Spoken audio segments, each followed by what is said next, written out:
and we want family structure to be correct. So we're going to talk about winning today. So let's go ahead, get into it. May the words of my mouth and the meditation of my heart be acceptable in Yahweh's sight. He is our strength and our Redeemer, and it's in His name, which is His authority, that we pray, praise, proclaim, project, and protect today's message. Aman. Welcome. Hola, mi nombre es Kofi. ¿Cómo está? Bonjour, je m'appelle Kofi. Ça va? Ni hao. Aloha. Namaste. Um, Habari, Jambu, Mimini Kofi, Nina Franco Kutanda Wewe, Shalom, Aanai Kofi, Kwam Yashtel. Hello, welcome everybody. Thanks for being on. Whether you're on YouTube, whether you're on TikTok today, we appreciate you. If you're joining us for the first time, we're on every rising on this TikTok channel and on YouTube and other devices or other apps, excuse me, at 8 a.m. Eastern New York time, and then every other. I'm sorry. Then every evening, weekday evening, we're on Kofi_42 live at 8 p.m. Eastern New York time. We record these on YouTube and on our podcast best we can to make sure that you guys can catch up on things in case you missed some things. But we appreciate everybody for being on, and shalom to everybody. Welcome. I have a little bit of issue with my setup today, so YouTube, I can see you. I kind of can see your comments, so just be a little patient with me as you usually are. Everybody on TikTok, how you doing? See you, Sister Sharice, Sister Cynthia, Big Brother Thomas, Brother Clem, Christina, Sister, Sister Kendra, Keith, um, Minister Select Joseph. Let me see.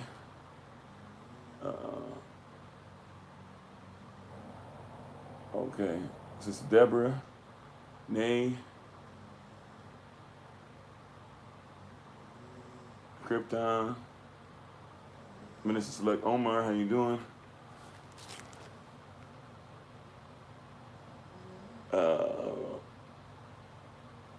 Jermaine, thank you, Kimba's mommy, appreciate that. So hello to everybody, we welcome you guys. And once again, we're talking about family structure, and we want to break down winning. Hey, Grand Rising the Hut, how you doing? We're going to talk about winning. What does winning look like? And forgive me, I'm going to do a little bit of eating. I promise just a little bit. I won't be rude with it, but just a little bit.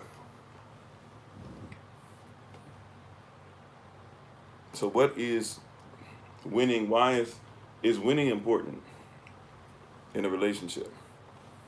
I'm talking about the context of winning, right? So that's important for us to fathom and make sure that we have together. But winning.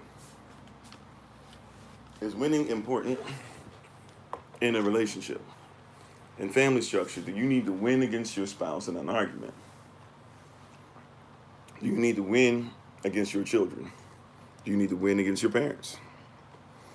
Is winning important in a relationship?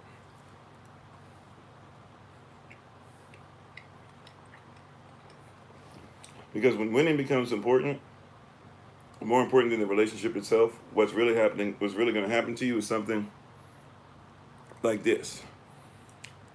You're going to return evil for evil rather than return things of Elohim, or what you might call good or constitutional things, for when somebody gives you evil. Because you compare, and because you think it's about winning. You think it's about tit for tat. This person did me wrong, so I'm going to do them wrong. This person cheated on me, so I'm going to cheat on them.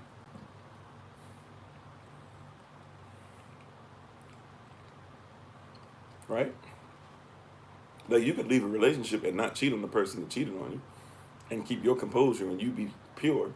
But people are like, nope, they cheated on me, fine, I'm going to let them know how it feels. Because you have a winning spirit. You got to win. You got to leave with the trophy. It's a very interesting place a lot of us are in, because the very people who we are going to live with anyways, we try to win against them all the time. Exactly. It's better to be righteous than to be right. Righteousness to be in right lawful standing, or even right legal standing if you want to go there. It's better to be that than to be right. But we try to win. So your spouse has something against you, you know you didn't do it, Instead, what do? You start comparing. You don't just say, okay, you're right, I didn't do that thing, I'll be better. Like, where are you going to go from there? Where does the argument go from there if you've already admitted for the jump, I was wrong?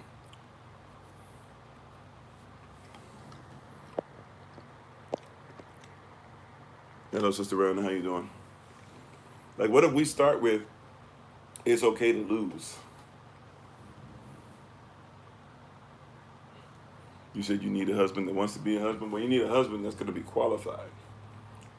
Husbands and wives are supposed to be pre-qualified. You get pre-qualified before you do hair. You get pre-qualified before you do tattoos. You get pre-qualified before you sit behind the wheel of a car. For whatever reason, we don't think that people should be pre-qualified for marriage. Right? Because pre-qualified husbands, right? We're not out here trying to win. We are. See, watch this. I'm already winning. And when I'm winning a lot, losing a little bit doesn't matter as much. Say what you will, whether you like Michael Jordan, LeBron James, Kobe Bryant, Hakeem Olajuwon, Shaquille O'Neal, Kareem Abdul-Jabbar, Larry Bird, the list goes on and on. Whether you like these people or not, at the end of the day, one thing you can't say is that they're losers.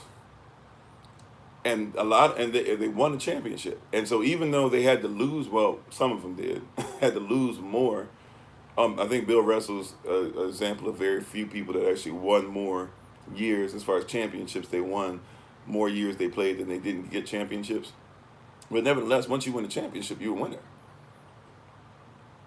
Once you're an MVP, once a most valuable player, you're always the most valuable player. They can't take that away from you. How you doing, Warren? Appreciate you. You said you really been hearing about on the pre-qualifications, looking at things differently. Yeah, right? You got to look for somebody who's winning already. This is why you find a husband, or a husband finds you, right? A husband is already in his work. A husband should already be out here winning. If you find a husband that's secure because he's already a winner, then he doesn't mind somebody coming in who's going to present to him that he might need to fine-tune some things so he can keep on winning. If you find a wife who's already a wife to the Most High and is already looked at as a wife in the streets and is already somebody who's starting her own business and can do things herself and is already somebody who adds value to herself, then, you know, that wife is not going to sit around and turn around and say things. The problem is, though, is that we think we have to win.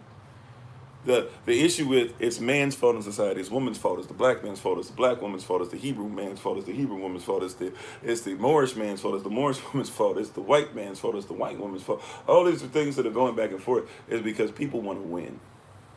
How you doing, Minister Select Morale? Thanks for being on. Right? People just want to win.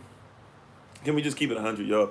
People are so invested in winning that they will tear their own community apart. Like, it's not that serious. You don't have to win like that. But no, I got it. Well, you're not going to tell me I'm this, I'm that, I'm better, I'm blah, blah. It's not that serious.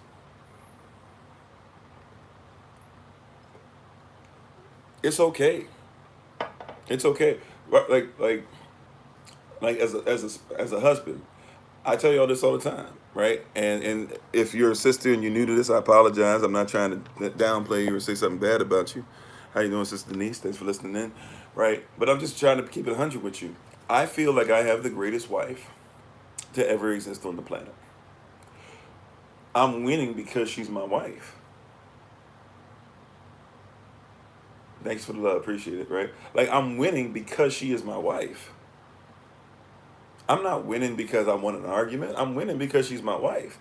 She's a help me. She helps me to meet things, to meet a vision that's bigger than myself, and one is big enough to make sure that her vision is encapsulated inside of it as well. So as I move, she moves, and as she moves, I move. I win when she wins. I win when I lose, because if she wins an argument and I lose the argument, I still win. Right? Because I'm attached to her. So even if we're talking and she wins, if I back up and say, okay, you go ahead, you win, I lose, I still win. Because she's my wife.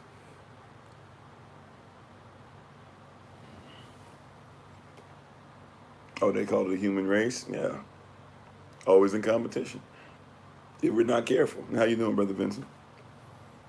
Right? Like, I'm still out here winning. Right? Romans 8:18. Even I'm winning. Why? Because the suffering of this present time, even in losing a fight, the suffering of this present time is not what? Worthy to be compared to the glory which shall be revealed. Real talk, when I'm in the bed with my wife, you think I'm thinking about the fact that I won an argument or she won?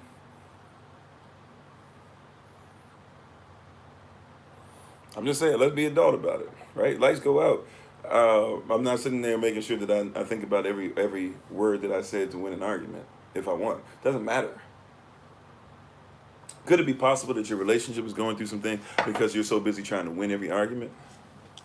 Could it be a possibility that you keep trying to win every argument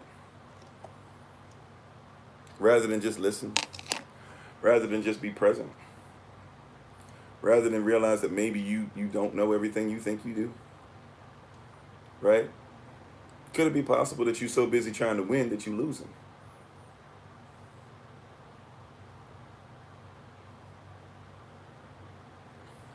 The only trophy that matters is the crown that's given because you suffered. We were talking about that a lot this weekend, Minister Tamara and myself, and giving the word. Like that was something suffering, choosing what you choose to go through. Why do you choose to go through the suffering of having to beat your spouse in an argument? It's a waste of time. It's a waste of potential. You have the potential to be able to speak highly of each other and have dreams and things. You have the potential to be able to move mountains together. You got the potential to be able to speak up a blueprint that would help a whole community to exist. You have the potential to be able to invest money together, but you arguing over who's if you should be able to share a bank account. What's going on? Why are y'all trying to beat each other and not like you so busy trying to win against the other person that y'all both lose? Right? And how you doing, Brother Nye, if I didn't say so already? And Minister Select Shantae, if I didn't say so already, and Sister Carrie, how you doing, if I didn't say so already? Right? How you doing, Sister Beverly? Hopefully you guys are doing well, you guys, and everybody down there. Mama Barbara and Sister Barbara, you know, had Minister Sonia, everybody over there. Right? But if you know, why are we fighting each other? That's why the diaspora having a whole bunch of issues. Can't see the forest through the trees. We're having a bunch of issues because we're so busy trying to outduel each other. Like I'm very confident when I say and what I do, but there's certain things that you never see me do on TikToks. There's certain things you'll never see me say or do on TikTok towards some of these people, even if I know they did wrong. You know why? Because I'm not worried about winning. Like I win already because of the fact that I'm worried about a crown that I receive. I'm trying to keep my crown. You can keep the trophies. Right? Y'all can keep first place, second place, third place, your bronze medal, you know, your Greek medal, your silver medal, you know, your Medo-Persian medal, your gold medal, your Babylonian medal. Y'all can keep that to yourself. I'm worried about a crown that comes because I finished and endured. Because this race, this competition is not given to the swift, but given to those that have endurance. And a lot of people don't have endurance. Can't endure anything, so you try to win. What you mean, Kofi? That don't even make sense. Can't endure being wrong. So you got to do whatever you can to win a fight. Can't endure self-accountability. So you try to say the other person has to be accountable for stuff that you did. How you doing, Tree by Living Water? Right? No ability to endure. Always fighting. Always winning. Right? Singing songs, all I do is win, win, win, no matter what. No humility. Even those people you talking to, they have losses, they take L's. And that's what helped them to get to the place of you knowing them as a winner. Because they win more consistently than they lose, but they still lose. But they don't even tell you about losing. So watch this. Your husband, ladies, right? Excuse me, queens, your husbands, y'all ready for this? Your husbands are ready to be able to help you through situations. But you so worried about winning and won't allow him to that watch this. You think that submission is a bad word. You think it's a cop out. You think it's gonna make you bad. But he's supposed to submit to you too. But he can't submit to you. He can't even hear you the way that you want to be heard because it's about winning. Don't worry about winning with him. Tell him where you are. Be you know, our women have been taught to be so masculine now that they are trying to out masculine the masculine. They're trying to out male the male. No, listen, like Now you got to find a husband, not just a random dude. It doesn't say submit yourself to a man. It's not submission. It's submission. How you doing, Sister Benita? Right? But submit. Are you willing to submit? Be in submission, not submission. Submission. What is his mission? Are you willing to say, I'll give you a piece of myself that I won't give anybody else? I'll trust you with my heart. And it's hard. It's hard because I don't trust the enemy with my heart. But you make an enemy out of somebody if you're always trying to win. Brothers, it's difficult, I know. Especially if you feel like somebody can use against you when you give somebody your heart. But if you find a wife, you must give her your heart. Because how can she help you to meet what it is that your mission is as a helpmeet, and she doesn't know your heart. She doesn't know your passion. She doesn't know your desire. So you need to tell her the things that you struggle with. You know why? Because she needs to be the main person in your life outside of the Most High. She needs to be the main human being upon this planet that actually is there to ensure that she puts laws in place and principles in place, as we talked about yesterday, Proverbs chapter 1, verse 8. Husbands give instruction, right? Wives give the law. Law protects rights. So if anybody needs to know what your struggles and your stresses are, it needs to be your wife. If you got issues with pornography, guess what? Your wife needs to know. And she needs to set up an environment to help make sure that you can't get to that. She needs to protect you from yourself. She needs to be the only person to know. And she needs to never bring it up. See, that's why you need a wife and not a woman. A lot of people are trying to get into relationships with women and men instead of wives and husbands. These inventors go through so many trials before they get the product just right. It's not always easy, very much so, right? So we have to get to a place to where we realize and recognize, But once again, if you're in a place where you do that, what happens is it gets tough in your relationships because now, since you always have to win, you don't mind returning evil for evil. Or even when somebody gives you something righteous, you give them evil for righteousness, but you don't really give righteousness when somebody gives you evil. Because see, now if I'm a winner, if you do something to attack me, I still react as winners do. Have you ever heard of the term a gracious winner, right? Or a gracious loser is better than even a gracious winner is great, but a gracious loser. What do they mean by that? That means that somebody lost, somebody's frustrated, but they come up, they do the honorable thing. They say, you know what, great victory from their team. We could have done better.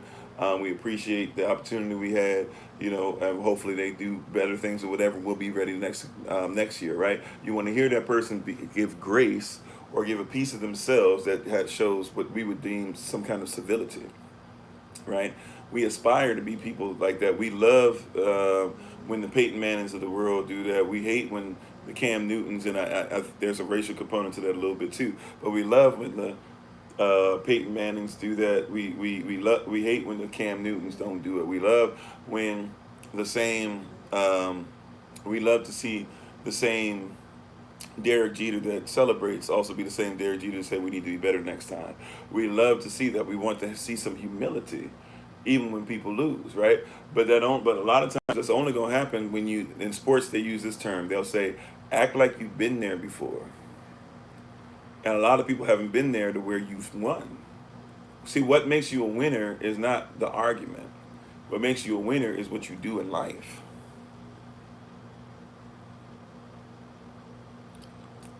See, I was winning already.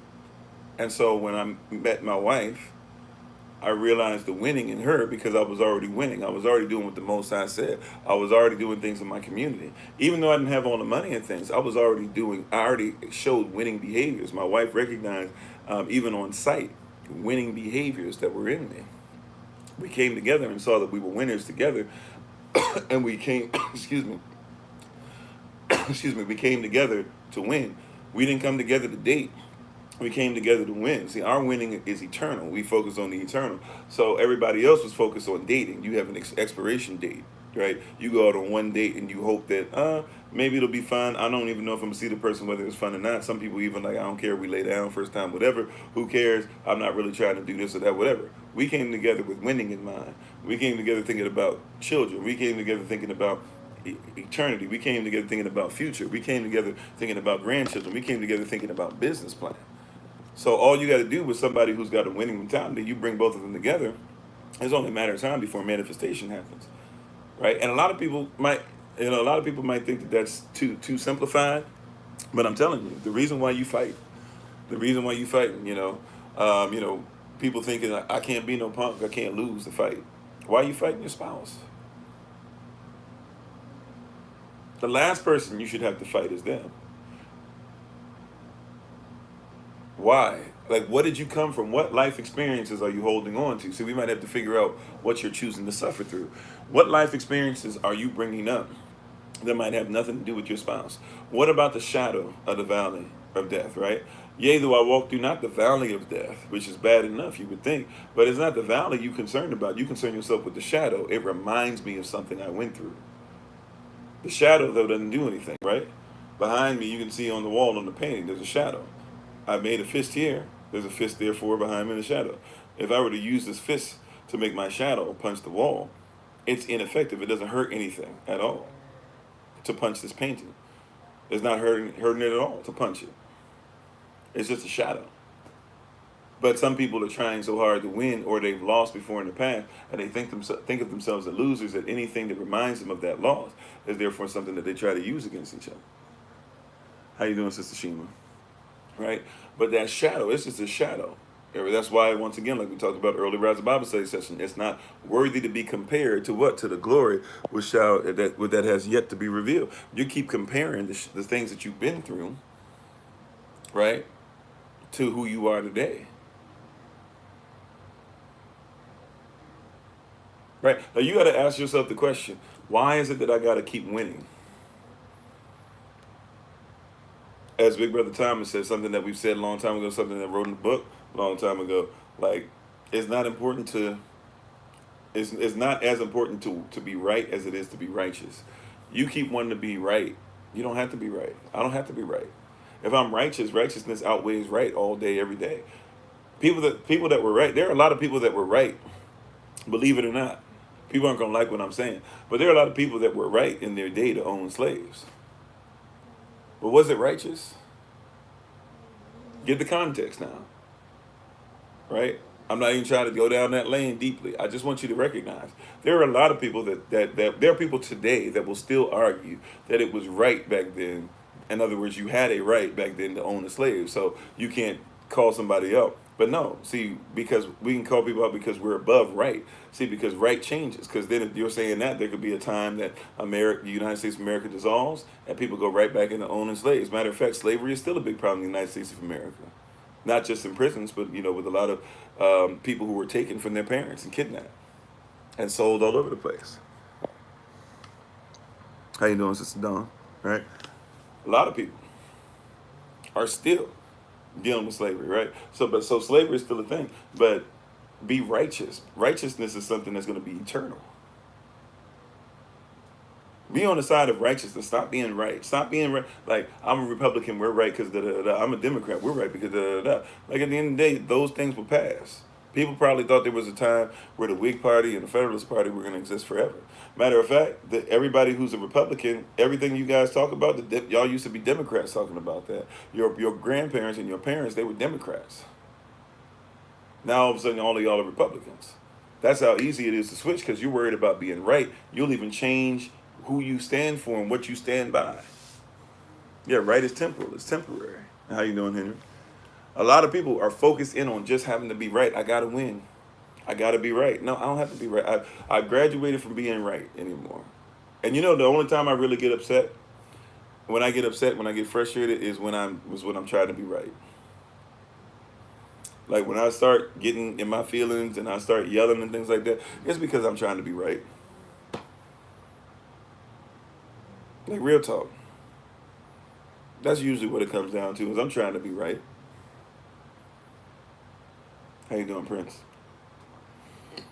Like, when I realize that I'm standing on something righteous, you know what I say? And people get mad at me when I do it, but I'm being real. Like, if I say what I know is real, and I know that it's righteous, and I know I've studied, and I know it's kingdom law, marital law, universal law, natural law, first mention, all those things, when I know I'm correct and lawful, and somebody still wants to fight about it, it comes to a certain point where you're just like, okay, do what you want to do.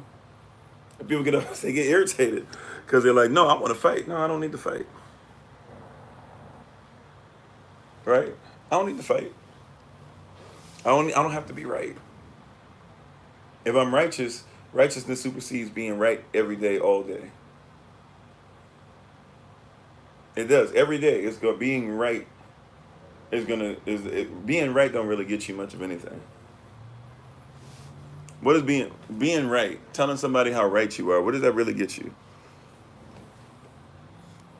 There's guys that 50, 60 years old still talking about, yeah, you know, back in the day on this very same corner that we stand on, so and so would say it is. Oh, you know what I'm saying? I had to let him know about himself or whatever. Like, you right, but I mean, you still in the corner, bruh.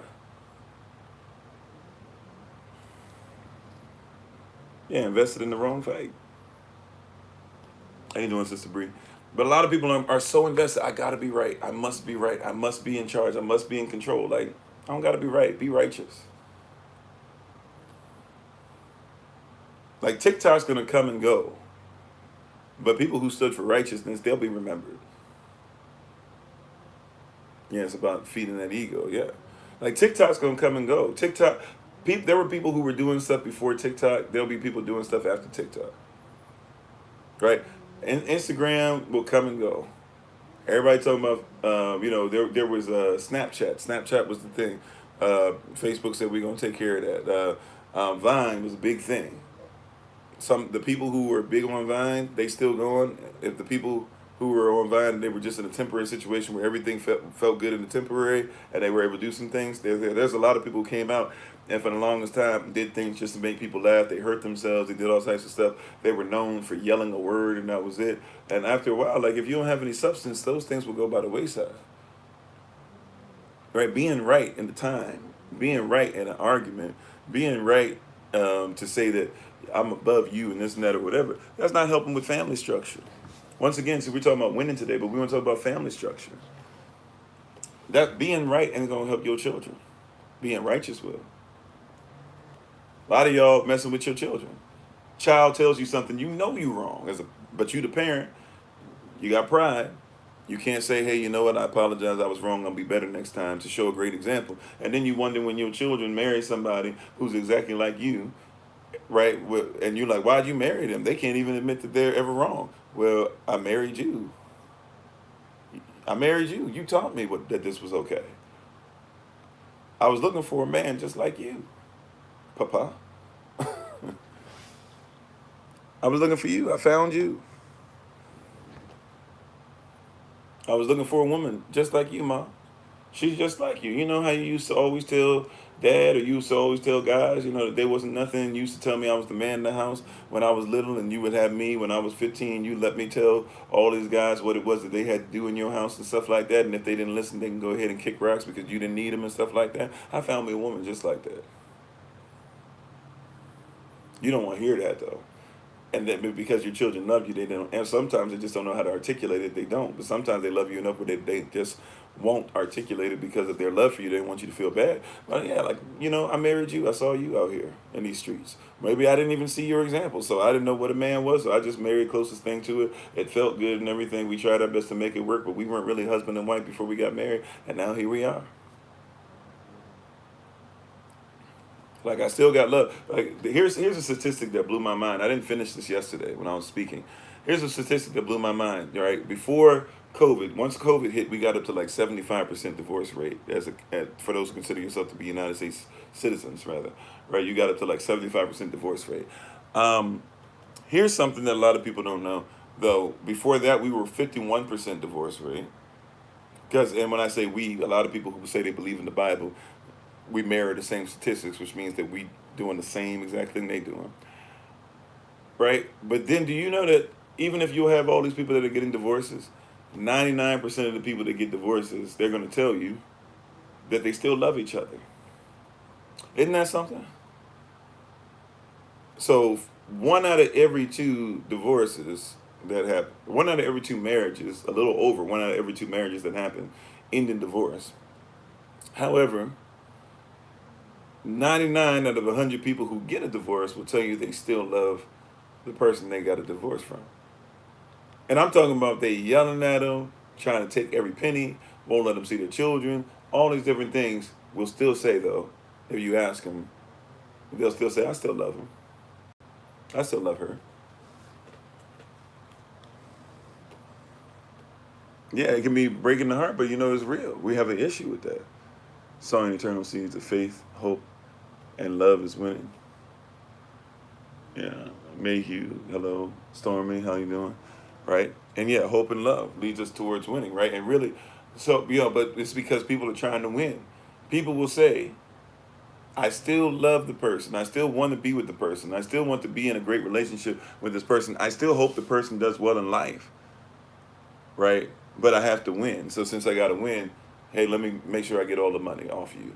Hey, since I have to win, let me make sure I get the children more than you get. Because it's not about whether that's okay for the children. We don't even care about the children sometimes. Can we keep it 100? Don't even care about the children. What we care about is winning. So I need to win. If I don't win, if you get the children more than me, it means that I lost, that I was a bad person. Right? And that's what we tell people. So you'll have fathers who don't get to see their children because the system won't let them see them. And therefore, the children grow up thinking their fathers are losers because their father can't see them, when the reality is their father always wanted to see them. He said, y'all got 22 years together. That's great. Right? And in 22 years, you probably seen that winning an argument ain't where it's at. But people have a mindset of winning. You're so competitive. You're into capitalism. You're so competitive. You're into sports. The sports arena, that gladiatorial mindset. You're so much into winning, right? A lot of us are so much into winning that we don't care at any cost. We will win. But that's your family. That's another human being. Why is it that we fight that much? Because we've been taught to win at all costs. We like think about this. When you went to school, because most of us were raised by school. You never agreed on the mission. That could be part of it for sure. Yeah, most definitely. When you were raised in school, because a lot of people were raised by school, you weren't raised by your parents. You like your parents; they seem to be very delightful people. But many of us were raised by school, not our parents. When you were raised by school, in school, did they ever teach you anything about relationships? You said divorce still affects children until adulthood. You witnessed it multiple times, of course. Of course. They never taught you about relationships. Matter of fact, in school, they tell you to do the best you can do. They say you should share, you should help, you should do all that, but not one time do you help. Now, I'm not saying maybe you should cheat on a test or anything per se, but why don't they have tests that work out in school to where everybody gets to take it together? Everybody gets to talk through the test together.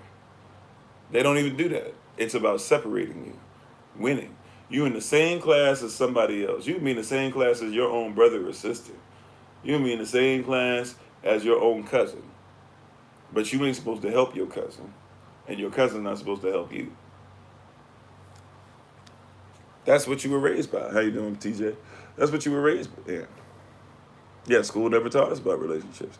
Right? How you doing, Pastor Hamilton? They never taught us these things. They never showed us these things. They never honored those things.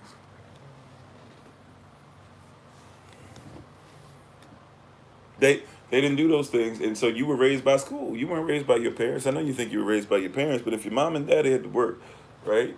Or if you only had one parent, they had to work. Or even if they didn't have to work, they were at home and you were at school.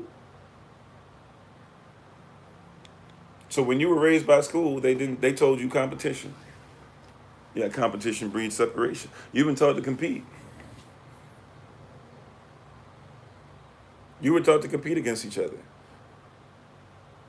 Could it be possible that we have women who have been taught to compete against the idea of being wives, but they still want husbands? Salah. Did you catch that? Could it be possible that we have women that compete against the idea of being a wife, and therefore, but at the same time, they want a husband? I want a husband because getting a husband means that I'm out here winning. But I don't want a husband if it means that I got to be a wife, because that means that I'm losing.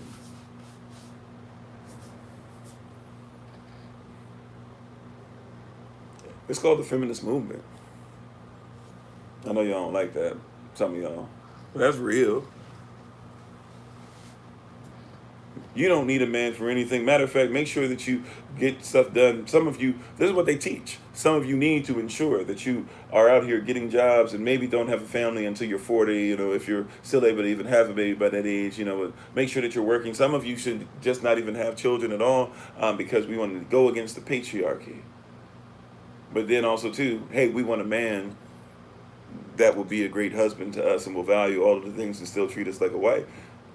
It's difficult. Now we're getting into, now I know these are murky waters a little bit. It ain't as clear cut as what I'm saying all the way. But what I'm saying is that it's a little difficult because now you're saying, like, there are some women that get mad. Don't hold the door for me. Why? Why not? I don't need a man to do that. Okay, you don't, but a man position is to help you to feel secure. Why would you not want me to open the door? But I'm not just talking about the physical doors. Why are you mad at me opening metaphorical doors? You say support or protect black women, but then you say don't do things that protect black women.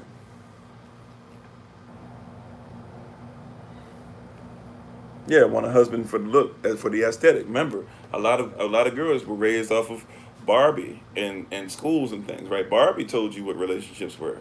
Or if it wasn't Barbie, I don't know if you did Polly Pocket, or I don't know what all the different names for all these people were. Some people say, well, I had a black doll and blah blah. Okay, here's how the stuff worked. If the Barbie mentality I'm talking about, Barbie was the center of everything, right? It wasn't the house. Barbie didn't have a house. It was a Barbie house. Barbie didn't have a car. It was a Barbie car. Now, they didn't call it this. They didn't say Barbie didn't have a husband or a spouse or a boyfriend. She had a Barbie boyfriend, but Ken was a Barbie boyfriend, and Ken was an accessory. Whatever Barbie wore, Ken could wear something to match Barbie. And Ken always wore emasculating things, or Ken always wore things that men really don't wear, especially men that are masculine. We don't do those things. But Ken was designed to make sure that he basically was Barbie part of it. And so, like, now you got a whole bunch of ladies who hang around guys and then try to figure out, why am I dealing with down low brothers? Because you hanging out with Ken. But another thing that happened too that we don't learn is that Barbie spoke, and whatever Barbie spoke, Ken learned it. Or I'm sorry, Ken didn't learn it rather, but Ken spoke it too. Barbie never had to learn how Ken spoke because Barbie and Ken both spoke in the imagination of the little girl who was playing with the dolls. Right? So if Ken said something, it was because that's exactly what Barbie wanted him to say, because Barbie was speaking exactly what she wanted to say. Then all of a sudden you get married and you realize, and you start treating, Kofi like Ken, and Kofi's like, I'm not Ken, right? And I actually don't agree with that. And Ken is an accessory. I'm not your accessory. I'm your husband, and I don't want you to be my accessory either. So because then the whole thing, the experience is like, well, I don't want to be an accessory. Well, I don't want you to be one either. I never said that. Now we got a stalemate because we got to win. It's like, I'm not here to win. I'm not asking you to be a servant or anything. I want you to be a helpmeet. I want to be somebody that helps you to meet certain things. I want us to be submitted to each other. I'm sorry, Kisoso, is it? Quesoso, Kensoso, I'm sorry. You said elaborated. I don't remember what I was talking about. Which thing do you want me to elaborate on? I don't mind it. I just don't remember exactly what I was talking about. But you got to realize, like, a lot of people are out here getting us to do all these different things. And it's like, that's not our culture. That's not what we're doing. But you were taught in your own head. Barbie and a lot of these little dolls that they have out there, a lot of these things that they have new and are very dangerous to little girls. And little boys didn't even learn anything about relationships at all. These little girls kind of sort of had in their mind what a marriage was going to be, and they thought that their whole relationship was just going to be their wedding day. Come to find out that you got challenges and issues and things, and you guys got to learn how to grow together and not beat each other, but lift each other up. Meanwhile, men aren't taught anything but games. Little boys are taught games, and they play games.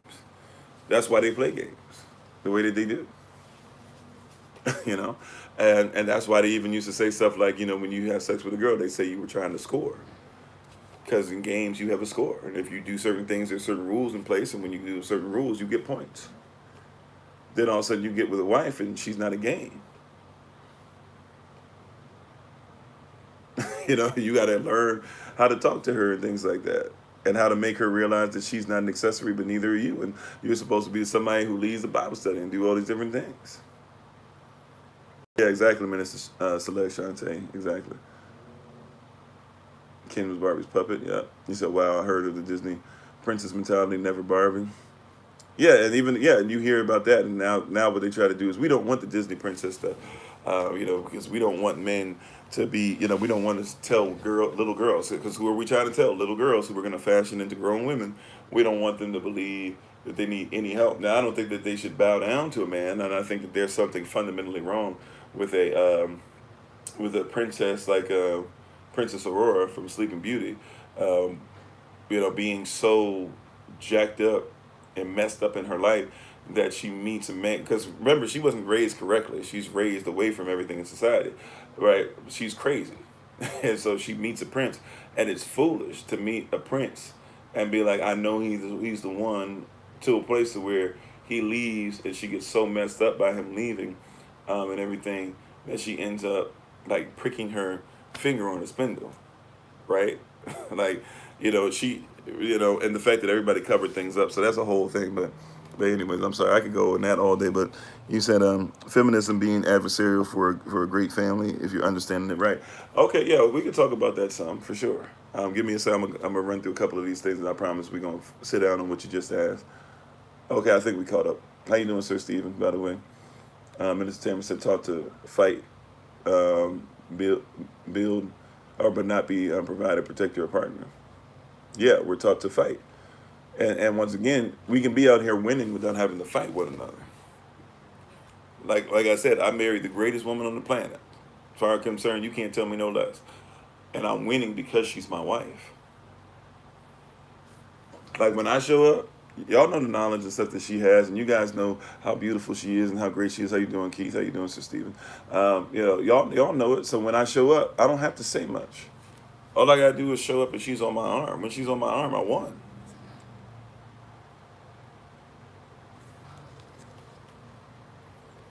Like I won. I'm already winning, right? And my wife feels the same about me. That means we winning. There's no need to fight each other when you realize that you're already out here winning. Now to go into the question that was asked, um, you know, you got to realize like, um, uh, I'm not. So you got to realize like with the feminism piece, anything that has us fighting against each other is trash. May I just go ahead? Let's start there. Right now, we can go into the fact that Gloria Steinem and all those people they work for the CIA, go into what Margaret Sanger was actually doing as far as trying to stop Jewish and black families from existing. Amen. Thank you, Sister Shima. Yeah, we trying. We out here trying to win it because we got each other. That's where it starts. It starts with the Most High.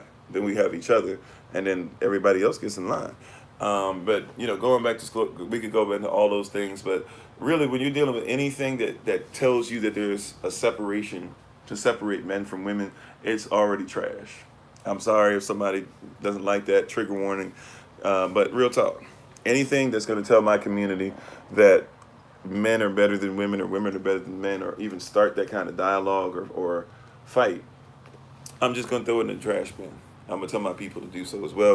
I'm going to tell my children to do so as well, because anything that means it was designed to do so. 9 times out of 10, it was designed to do so. Real talk. So what happens with a lot of this stuff, you said feminism only almost had you. Yeah, and it's easy to get into if you're not careful. Just like now the new thing is misandry. So now there's basically a male version of feminist movement, the red pill, is it red pill movement, whatever it's called. And exactly all it really is division, dividing a vision. The vision is we in this together, the Ankh principle, right? You got the masculine side, the feminine side. We give birth to fruit together. We can't replenish, subdue, multiply, right, without each other. Impossible. And as much as you see divorces and things like that happen with other people, you do not see other cultures out here, because it's really not our culture anyways, right? But you don't see a true culture. You don't see a true nation come out and make sure that they murder what male and female roles are. You don't see that. Like you can say whatever you want. You got all these people LGBTQ plus and all the stuff that they want to do. Guess what's going to happen in their relationship? They're still going to be like a husband type figure and a wife type figure. In the black community, they're going to say, "Why are you guys so chauvinistic? Why you guys treat your women this way? Blah blah this and that or whatever." No, no, no. Like we had very defined roles, and we should have very defined roles. Even if you believe I don't, but let's just put this out there, just for the sake of continuing the conversation. Even if you are somebody that believes in the LGBTQ plus movement, even though it's something where they're using blackface to be able to still take your money and take your land and take your people and do things anyways. But let's just say you believe that everything about that movement is fine, right? Because that's what the Black Lives Matter movement is. It's really an LGBTQ plus movement. Nevertheless, though, let's say that you're right in your convictions, because I don't have to be right, I'll be righteous. So let's say you have to be right, you win. You win, okay. Question, and all that stuff that's going on as far as that movement, and all those things that are happening, is that a nation you're dealing with? Right? Or is that a, see, watch this, are you, LGBTQ plus, is that a nation? See, we're talking about trying to build a nation. Are they a nation? Or do they get to go back to their nations? See, you're a rebel without a cause. You're a person without a nation. You upholding and fighting on behalf of something that's not even going to help you to make sure that your people go and eat. We're trying to become a nation, not just a diaspora, right? We're trying to bring people together because we should have, if we had been a nation from the beginning, we never would have been enslaved. Not to this degree. It's impossible to enslave a nation. Problem is that y'all still got away from being a nation. Became scattered, became about their own belief system, started having a zeal for Elohim, but not according to knowledge or intimacy.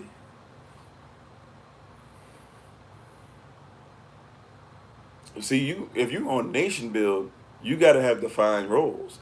They can go ahead and do the LGBTQ plus thing and then go right back. Like a lot of them talk all this trash about this, that, or whatever. They say, "Oh, I'm queer," or "I'm bi," or "I'm this and that." What does bi mean? Bi means I can mess around with a woman, but then I'm gonna go back to my husband, and I'm gonna still get married to him. I'm still gonna have children.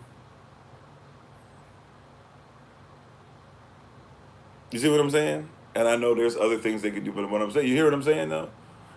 Oh, I'm queer. Queer could be that you still gonna have sex with a wife and do all these things, but every once in a while you might want to throw on a dress. But you still gonna go back to your culture.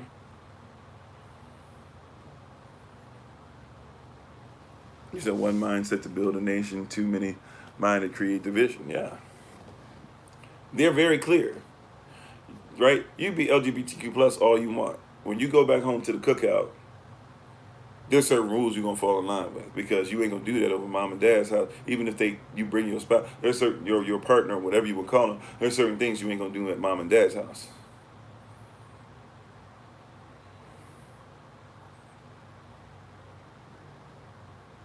Right? You had a person that says, "Well, I'm black and I'm LGBTQ plus," so that LGBTQ plus fight is not a black fight. Now, if you decide to take on two fights, fine, but recognize they're not the same. They try to say, "Oh, it's oppression. All oppression is oppression." No, it's not. Not all oppression. We don't need to compare oppressions. Anyways, the Irish people taught me that. Irish folk taught me that. We don't compare oppressions. At the same time, though, we're not going to compare oppressions. I'm not trying to say black oppression is worse than this oppression. Oppression is terrible, but you're not going to tell me that you as a black person, if you dressed in a dress, and you were next to two other white people dressed in a dress, that the police officers, if they come to you, they're going to shoot the white people first because you're dressed in a dress. They're still going to shoot you. They're not looking at the dress. They're looking at your color. Unfortunately. You said and believe we can play all roles like Eddie Murphy and the Nutty Professor. Yeah. He said sufferings don't compare to the glory. Yeah. Amen. And that's the goal, is the glory, right? Thank you, Tribe Judah. Right? Like we have this weird mentality in our mind where we're doing some weird stuff. It doesn't make sense. We're trying to build a nation. Nations don't act like what you think they act. Nations have defined roles. That's the reason why Obama had to do the whole LGBTQ plus thing the way he did. He had to change the law, but still, states didn't change the law right away because they're state laws. So all the federal government could say is, we suggest that you make this happen. The states get to say when, where, how, and if. So there's still states to where it's illegal to do what they told you federally was legal, because the states have the real power. Federal government is not real, even though you think it is. You've been tricked. You've been duped, right? Into a United States corporation rather than the actual United States of America. So you think like that, but that's why they had to change the law, because in certain states they have laws in the book still that say sodomy is illegal. Now, does it mean that these states think that, like, if a male does something, and we're adults here, right? If there's children listening, if you want to black them out just for about 15 seconds or so, but are there laws in the books that say that a male can't penetrate a woman, in her backside or whatever? Like, there are, but will they arrest that for happening? No. You know why they put that in the books, that sodomy is illegal? They don't want you to think that marriage is between a man and a man. Now, what is sex? Sex is marriage. Marriage is sex. You have to consummate marriage. So until somebody put a law in the book that says, hey, you can't say it's illegal, if they change the law and they say, hey, it's no longer illegal for sodomy, then what that means is now, well, sodomy is considered to be marriage. Marriage is considered to be sex. So now men can get married. That's why they did that. It was lawful, or legal, if you will. We wouldn't call it lawful. Exactly. Federal laws are more like suggestions for state laws, right? And then the state gets to decide. So that's why that Obama pushed it the way he did, because that was his domestic thing that was supposed to be pushed. Every president has like a main domestic thing and they have a main foreign thing. And so he was pushing for that to happen. And so when he pushed for that to happen, and when he put somebody, who was an ally, whatever you want to call it, in the Supreme Court, and was doing all those things, he was trying to push to make sure that laws could be put in place or changed on the books, so that they would make sure that marriage, because even if a state says marriage is legal, well, but if sodomy is illegal, then technically you can't get married. So it was a huge thing. Yeah, they cooked the books, right? You said, right, the officials don't even conform. Yeah. So you have to comprehend, even if you believe in LGBTQ plus, I'm trying to tell you, learn how law works, because you're going outside of law. You're going outside of natural law. And that's a whole other thing with LGBTQ plus we could talk about then, but that's not my focus today, right? But law protects rights, right? We talked about that yesterday. Proverbs chapter 1, verse 8, a scripture people don't even read, where it says that husbands give instruction, but wives lay down the law.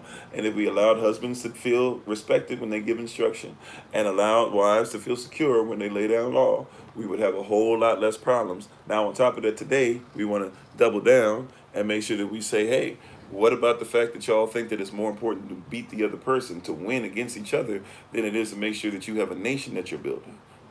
In nation building, you don't beat each other up. And the problem is, you come from cultures where they do that, because you came from cultures where all these cultures that exist, they came from civil wars. They beat each other up, and whoever was left standing was the person who got to tell everybody else. Think about that. Of course you have problems if you've been in situations. Of course you have problems if your marriage is mirroring a society in which they literally beat the brakes off of each other as family, and whoever was left over was the one that they said, okay, we'll let them make the rules and the laws. And then after they beat their family members up, all they did was just make a American version of the English law, and they got Morocco to sign off on it, and made it sound just Muslim enough for a Moroccan sultan to say, I'm cool with that. How you doing, Miles? Thanks for being part of the community. And I'm sorry I missed somebody else who just came on too. Uh-oh. Sorry about that. I know I just missed somebody, whoever it was. Thanks for being part of the community. Tony. How you doing? Is it Magica? Yeah, we got to keep a bigger picture. Those affirmations keep popping up. That's why we went over those affirmations for the whole month of July. Romans 8:1. Stop. You're above condemnation. Romans 8:11. Focus on the eternal, not the temporary. Romans 8:18. You do not compare. Romans 8:19. You are the manifestation. Romans 8:28.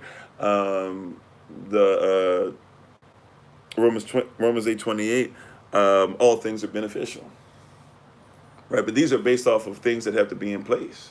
You have to be royalty, Royalty has to be priesthood. In our culture, you can't be a priest without being royalty. You can't be royalty without being a priest.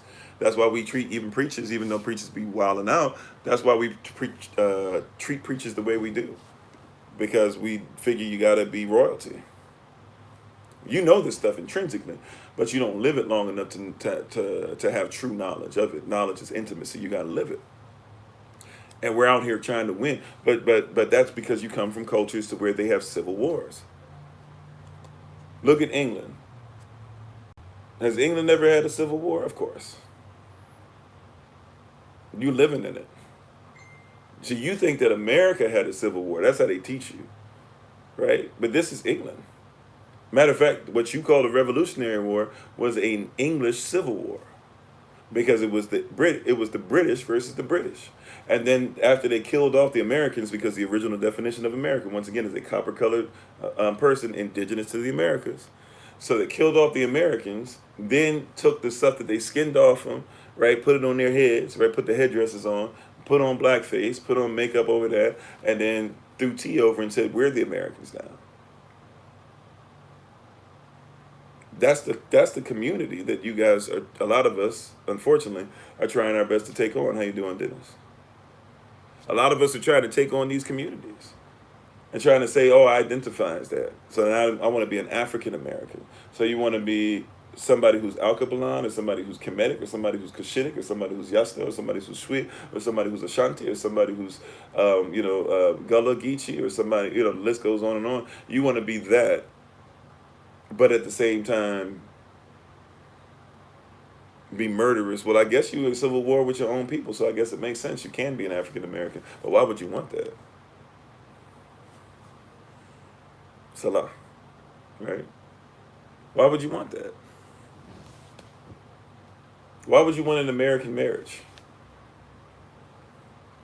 What, like, real talk, sisters, queens, I want to show you something real quick. I'll ask you a question first, but then please allow me to go ahead and just give you something that you can look up for yourself, right? But why is it, Queen, that you even want to walk down the aisle with a white dress? Oh, hey, Jay Sway, well, we're glad to have you back on here. Hopefully things are all right. You said you just pray that eyes are open as to what's really happening here in America. That's the prayer. It's got to be in their heart, right? And they got to have ears to hear. But still, question. You ready? You ready? Why is it, queens? I'm asking you a question. Do you know why you want a white dress, or you want to walk down the aisle? Because even if you don't wear a white dress in Africa, they're copying off that same thing. Why is it that you want to walk down the aisle? Why is it that's something that you thought about since you were a little girl? Do you know? Do you know why that is? You know where that came from? Have you ever researched it? Have you ever seen what it means? Queen Victoria, Aman, right? Queen Victoria. Everybody fell in line with the person who was supposed to be royalty, who's supposed to be the Pope over Protestantism. That's all the king or queen of England is. At this point, that's the only thing they have left, because they don't have the power to really make laws and stuff, right? So, Queen Victoria finally got married, had a husband, had a really long train behind her. Some people say it was even like a half a mile behind her. Some people say it was like that long. That might be a little embellishment, but we don't really know. It's a possibility, because they did things like that from time to time to show people how much they had over others, right? No, she actually got married like that. People didn't used to get married that way. And she walked down the aisle. And really, marriage is sex is marriage anyway, so that wasn't the marriage. It wasn't marriage that was consummated. Nevertheless, she had to get a husband. She still was going to be the queen. She got, once again, like we talked about with Ken, she got a husband that was an accessory. He really had no power, but he was going to be an accessory, right? And so they did all these things, did all this stuff, made everybody show up or whatever to show power to the throne. And from that point on, everybody saw it and said, wow, I want to get married like that. And you're still to this day trying to do it. It has nothing to do with the Most High. I mean, I get why they do the stuff that you say, so I can't say it has nothing to do. But for real, it's not because the Most High said it. You won't find it. For those of you who talk about your Bible and your Christianity and everything like that, show me the Bible verse that talks about somebody walking down the aisle. You won't see it. Matter of fact, in our culture, marriage is a lot different. It's even the ceremony. He said, now it's the way that they make money off people. Yeah. So that's the only reason why you thought of getting married that way in the first place. So you didn't realize when you were playing with Barbie and going through that and getting the Barbie wedding kit and all that stuff and having people stand at your other toys, your trolls, which, if you come, I don't know what area you come from, maybe your trolls or Kid Sister or Polly Pocket or whomever else, maybe, what's her name? The girl who had the locks. Or not the locks, they called her. They said that she had locks, but had the braids. Pippi Longstocking, all these different stuff. You had all them toys on both sides or whatever, and you had this great ceremony. Sometimes you even invite your parents to come in and play along with it. Sometimes you want your brothers or your sisters to come in and play along with it, all that stuff. The reason why you do that is because that there was somebody who didn't live as you want to live, who could care less about your people, who enslaved your people and did things or whatever, and she wore all those things or whatever, and she didn't even take baths. She took a bath twice a year and was considered to be the beauty standard for Europe.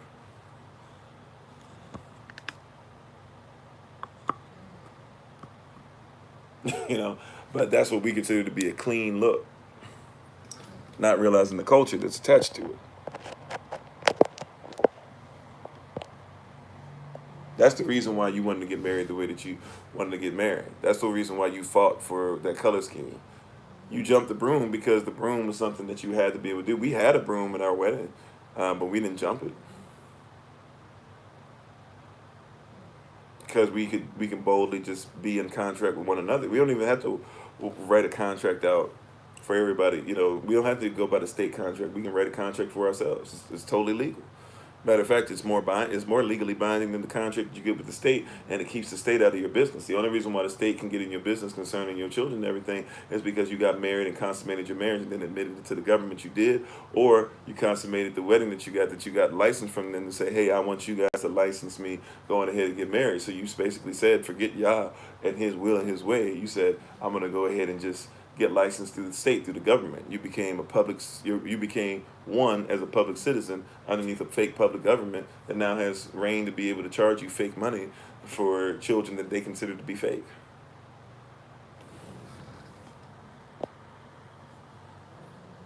Right? They got us. You said she bathed how often? She might have bathed twice a year when she was the beauty standard. Remember, and around that time, they didn't even think that bathing. They thought that bathing because remember, Christianity is a mix between a bunch of different religions, whether it be paganism you're talking about, or Norse theology, or you want to go into jinns or Gentilic type stuff, or Greco-Roman type stuff, or Medo-Persian stuff that made its way over, or Kemetic things that they changed into Egyptian things that got changed to Greek things and whatever, biblical things that are totally changed. They use a lot of different things. How you doing, Sister Mary? And so, you gotta realize that a lot of stuff that you're doing now is not what you think it is. But they had a belief system back then, where they thought that whenever you bathed, really even when you got naked, but especially when you bathed, like you were washing off, which you are in a sense, you're washing off the dirt that is you. But for them, they thought you were washing off yourself. So they would go a long time without bathing. That's where you get all that stuff, like with them wearing the flaps and stuff like that. That's where all that stuff starts because, hey, like I don't have to take off my clothes, but I still need to use the bathroom. So I get a flap, I take the flap down, I use, a bucket or chamber or whatever, right? And then, I'm finished. So we have to realize the bottom line for the system is so monetized and controlled. A lot of weddings have gotten to that place where it's about monetization and control, right? But we're fighting, once again, people trying to win, even in that sense. Sisters will go crazy trying to make sure everything goes their way. And the reality is that's because you're dealing with that Eurocentric queen, that English queen, who did that and set a standard. So all this stuff that people talk about bridezillas, that's a spirit. That has nothing to do with marriage in our culture at all. That has nothing to do with the wedding ceremony at all. Yeah, and they used to stay sick back then. Yeah, of course. That's why you can't believe certain things. People be talking about, oh no, we got to make sure in Western society, we didn't survive to be 80 years old till Western society taught us that, man, when they were in the dark ages, we were surviving. Matter of fact, when these white slave masters, like, people don't know. For example, quick thing for you. George Washington When did George Washington lose his teeth? So y'all think George Washington was like 60 years old, needed some dentures. No, George Washington basically had full dentures by the time he was 30, something like that. I think that's at the most. It could have been before that. That's why he was pulling teeth out of his slaves' mouths and eventually got to a place where he had an all ivory set. But he was using wood, wire, then he was using wood, wire, and human teeth, and using human teeth, and then using human teeth and wire and wood, and then went back to, and then basically was able to afford ivory. Right? But all his teeth were gone. Because all he did was eat stuff that was sugar. He ate candy. That was what he ate. Y'all think George Washington is this big, strong man? If George Washington's teeth were falling out, that means his bones were brittle, y'all. Y'all hear what I'm saying? But we fight for this stuff. Same thing that we fight against each other. We fight for this stuff that's not about us. And you bring that mentality. George Washington had to be a brittle man if he lost all his teeth. You hear what I'm saying? Like, George Washington had to have some health issues, y'all. George Washington wasn't just standing straight up and all this stuff like you saying. George Washington didn't get to 60 and then lost the teeth. That man was 30 years old with no teeth. But they tell you that he's healthier than you, right? And he was healthier than you. Meanwhile, they were making you work sun up to sundown and all that, and somehow, some way, you were having children, giving birth to those children, being back in the field, finding poke salad and other things that were around, learning how to be able to cook the poisons. As a matter of fact, you didn't have to learn how to do it because a lot of you were already native to here. But they're going to try to teach you and I that we were in the dark ages. They needed you because they didn't know how to live, and they still need you.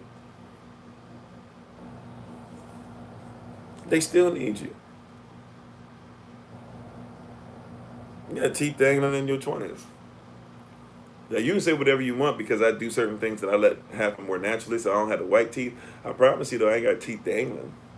And the teeth issues that I have is when I went to the dentist and they pulled out teeth because they forced us to do it when we were in the military. That's the only teeth issues I have. And I've had cavities, and I know how to eat. So even when I had cavities before in the past, I don't get them anymore. But when I did, I ate food that actually healed the cavity. Because we have the ability to do that. We're fearfully and wonderfully made.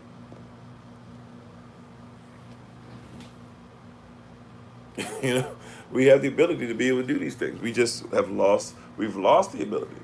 You don't need a pregnancy test to tell if somebody's pregnant. It seems like it's crass because they don't want you to go back to your culture, but you can go back to the times of Kemet, to when there were women, when a woman got pregnant, she can go to another woman who was supposed to be a healer, and that woman, and she was like, I want to find out what's going on with me. If the woman thought she might be pregnant, she could literally put a seed in the ground, right?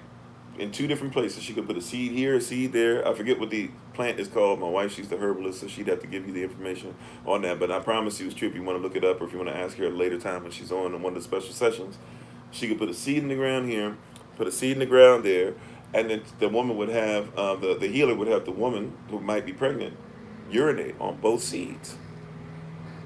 And then basically both of the ground, if she was pregnant, right, the ground would turn a certain color. And not only that, she'd be able to tell by the color it turn if she was either going to have a boy or was going to have a girl. They want you to believe that, going somewhere and peeing on something, which is still very crass and crude anyways, and being able to figure out that way, that's actually something that's this new thing or whatever. Like, we're doing that in Kemet. Food that heals cavity, anything basically that's going to help you with calcium, number one. But like even eggshells, things of that nature. Now you got to ground them up real fine. But I had lost tooth or whatever. I actually watched part of my tooth grow back. I had a tooth that was completely pulled because of complications that I had when I was in the military. They never did the top ones, but the bottom ones, it was mandatory for everybody. You're supposed to get your wisdom teeth pulled. I got both wisdom teeth pulled. I had an issue with the tooth right next to it, and so I still don't have like a full tooth, but a tooth that was completely pulled out at one point because I couldn't take the pain of it anymore. The infection got under the tooth, And so like even my gum and everything was starting to rot. My breath was starting to smell and everything. So eventually I just got it pulled. I couldn't take it anymore. I was trying to, had I known how to eat and stuff. But afterwards I found about the egg thing, and I had heard stories like people's teeth grew back. I was like, yeah, that sounds like BS or whatever, but I'll try it, and it's supposed to have different things that are better for your body anyways. And I was just starting to get into more, natural eating habits and food as medicine type thing. And we were using eggshells and stuff, and sometimes grinding up to powder for our plants and stuff. So I was like, okay, I'll try it for myself, and ground it up, drank it in like smoothies and stuff, and like started seeing like shards of teeth, like there was like bits and pieces. So I don't know if like maybe I still had bits and pieces, like really small ones left or something. Maybe it wasn't as clean to break. I don't know, but I know like when I started doing it, all of a sudden out of nowhere, I had like two or three like sharp pieces that came up, and I had to actually be careful about eating because I could hurt myself. Like they were that sharp, but they came back. So, you'd be surprised. What can happen. There are some people that argue it. So hey, to each their own. I'm not saying that I'm a doctor or anything like that. I promise you I'm not. However, I'm just telling you based off of that, I've seen some things that happen. But what I'm saying is like, there's a lot of stuff that we fight that we bring. If I can bring it back, there's a lot of stuff we bring. But yeah, anything that's going to give your teeth the stuff that it needs to build up. If you got cavities, like I've had holes in teeth or whatever, damage to my teeth done, eat things that make sure that they're going to, give your teeth what they need. You said you brush with eggshells and use it for calcium supplement. There you go. You can do that as well. Said Army pulled all four of yours, an outpatient, no gas, and wait for all of it. Could feel something. Yeah. Well, I was not asleep for mine, but I couldn't feel the pain. They gave me Novocaine. I think they injected me with something, so I'm assuming it was Novocaine. You never know nowadays. You said, yeah, they messed you up in the Navy too, your wisdom teeth. Oh, they actually grew back? Which is not as uncommon, I guess, as people would think from what I've read.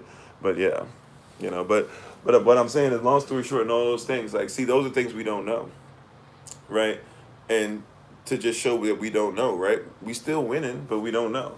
Now, all that stuff being said, we'll argue with each other and go through a lot of stuff with each other, and we just don't know a lot of stuff. But we're arguing, we got to win. Matter of fact, we were talking about yesterday how we get into arguments so much with each other, and it's like, you wrong. I think my wife was talking about it at the meetup. Like, there's certain things where she's like, she knew she was wrong, but you so into it, then you gonna win.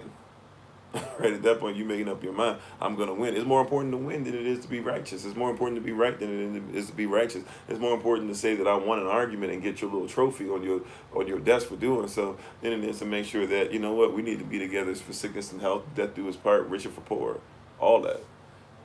Like richer for poor means that somebody might mess up and not be right. You're arguing just for the sport, right? Like richer or poor might straight up be like, yo, like somebody messed up with the finances. They weren't right. Are you about to leave? Most divorces that happen in the United States corporation, they happen because people don't have enough finance. Like, what if somebody who doesn't know how to deal with finances does something that people that don't know how to deal with finances does, which is they mess up? Are you out? Are you gone? Is that it? Are you going to win by saying, hey, this loser didn't know how to do stuff with finances, but I'm not going to stay along with them. I'm done. I'm out. There's too much to deal with. We're not going to come back together. How dare you? Like, what is your definition of a successful marriage if you can't even make it through money problems? I see you, Stormy. Like, what is your definition? Right? What is your definition? Hear what I'm saying? What is your definition of a successful marriage and you ready to dip because a bill might not get paid on time? Like, you might have to be, like, can you be connected to a person that's so much into you that even if you're not winning as far as your lights aren't going to be on this month, it doesn't mean they're going anywhere? Like, where are you at in that? Where are you at in that? Where are you at in life? You hear what I'm saying? Right? It's our pleasure, Dietrich. Like, where are you at in life to where you think that because the lights might be off this month, you not winning? You winning when you find somebody that's there when the lights get cut off.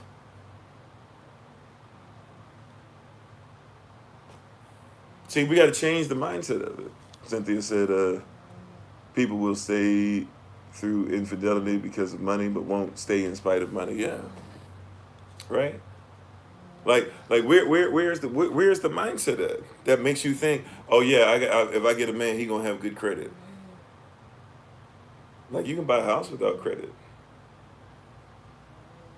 Find somebody that can buy the house without credit and isn't stuck in the system because you think that credit means credit. Credit nowadays just means you can go into debt. If you go into debt, you're a debt slave. Why would you want to have somebody that's great at being a debt slave if you're gonna really be free? I'm not saying that you shouldn't have great credit, but you shouldn't be hanging yourself on it. A lot of y'all use credit more than you use cash. You shouldn't use credit unless you have the cash to back it up. If you can't pay whatever you like, if you have a credit card and you put $2,000 on it, you shouldn't use $2,000 on the credit card unless you have $2,000 to spend. If you can't pay off $2,000 right away, I'm not even saying you have to. I'm saying if you don't have the ability to pay off $2,000 right away, then it's bad, because what happens if you need to use that $2,000 now for something else that you were going to use to pay? Then guess what happens? Now you're in debt. Now you got a credit card, they're going to get shut off. Now your credit score goes down. So credit companies, they come to you when you're great at debt. If you're great at paying off debt, they put you in more debt. They say, okay, now let me give you this card, and you can use it, instead of $2,000, you can use it for $200,000. You done made it. You got a black card, right? You got a black card.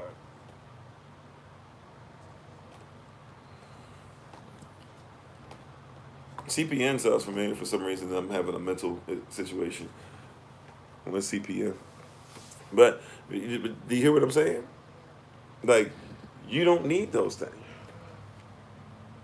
Right? But exactly, financial, fiscal responsibility or accountability, self-accountability, all these things we're talking about. But that's what winners do. Like, you need to redefine winning.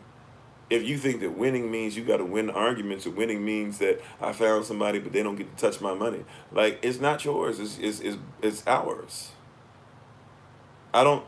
This isn't my hotel room, right? And the other one that I'm paying for people that are traveling with us is not my hotel rooms. It's ours. It's ours. Right? Like, this is ours. That's what winning is. Winning it, like people don't get this. I say this all the time. I think it goes over our heads a lot because we say so much stuff sometimes. But real talk, like, hey, if I'm going to be successful, if I'm going to be a success, I must have successors. If there's no us and it's just me, then I can't say I'm a success. Successes have successors. So you think of certain people as being successes, but if they don't have successors, everything dies with them, which means that it's not success. It means that it was something that was nice while they were around, but it dies with them. You need a successor in order to be a success. You need a successor. You need somebody in your life that's going to be a blessing to you. You need somebody who's going to but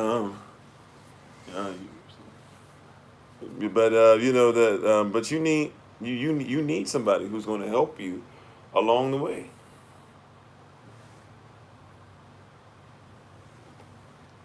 You need somebody who's going to separate you from the system. Right? You need somebody who's going to be you need to make sure, and so your spouse who you're with, they should become, like, if anything, if you think that you're above them, which I hope you don't, but if you feel like you're above them or whatever, okay, fine. Be above them in a regard of being a success, so that they can become your successor. Right? Like, be above them, so that if you're going to be above them, like, really, that you should be underneath them. You should be a foundation. Be strong enough that people can stand upon you. You want to stand on others, but then talk about how strong you are. You want to stand on others, but talk about how you're winning. People out here really winning are people that say, hey, stand on me, I got this. When we talk about somebody succeeded, you succeeded from another nation, or you succeeded the parent, or something like that. They're saying you came out of that. So, if you want to know how the United States of America works, if you want to know how Canada works, if you want to know how even somewhat, you know, Haiti and the Dominican Republic work, especially the Dominican side, guess what you got to do? You got to go back and you got to research Britain. And if you want to know how Britain works, you got to go back to some of the stuff that the Gauls and people were doing, and people of Normandy and French and stuff that were over them. And if you want to know how that works, then you got to go eventually back to Rome. And if you go back to Rome, then you got to go back to Greece. Right? So if you're going to go back to Rome, you got to go back to Greece. And if you're going to go back to, right? So Rome takes us back to Greece. Greece takes us back to Medo Persians. Medo Persians takes us back to Babylon. Babylon, you got to deal with the Assyrians. Assyrians, you got to deal with, you know, Kemetic people. Kemetic people, you got to deal with Cush. Cush, you got to deal with, and you keep on going back even before the times of the flood.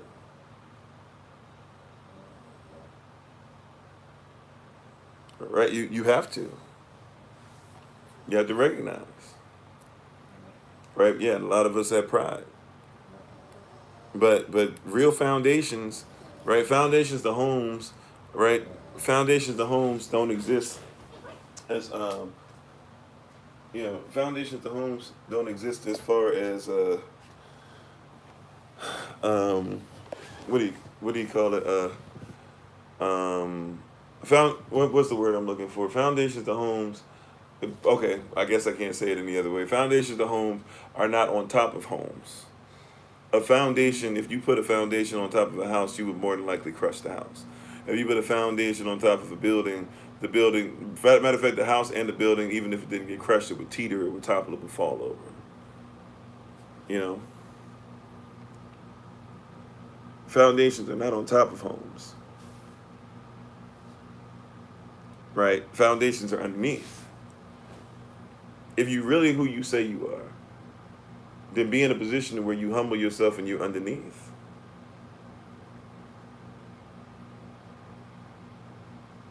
Are you willing to actually be underneath?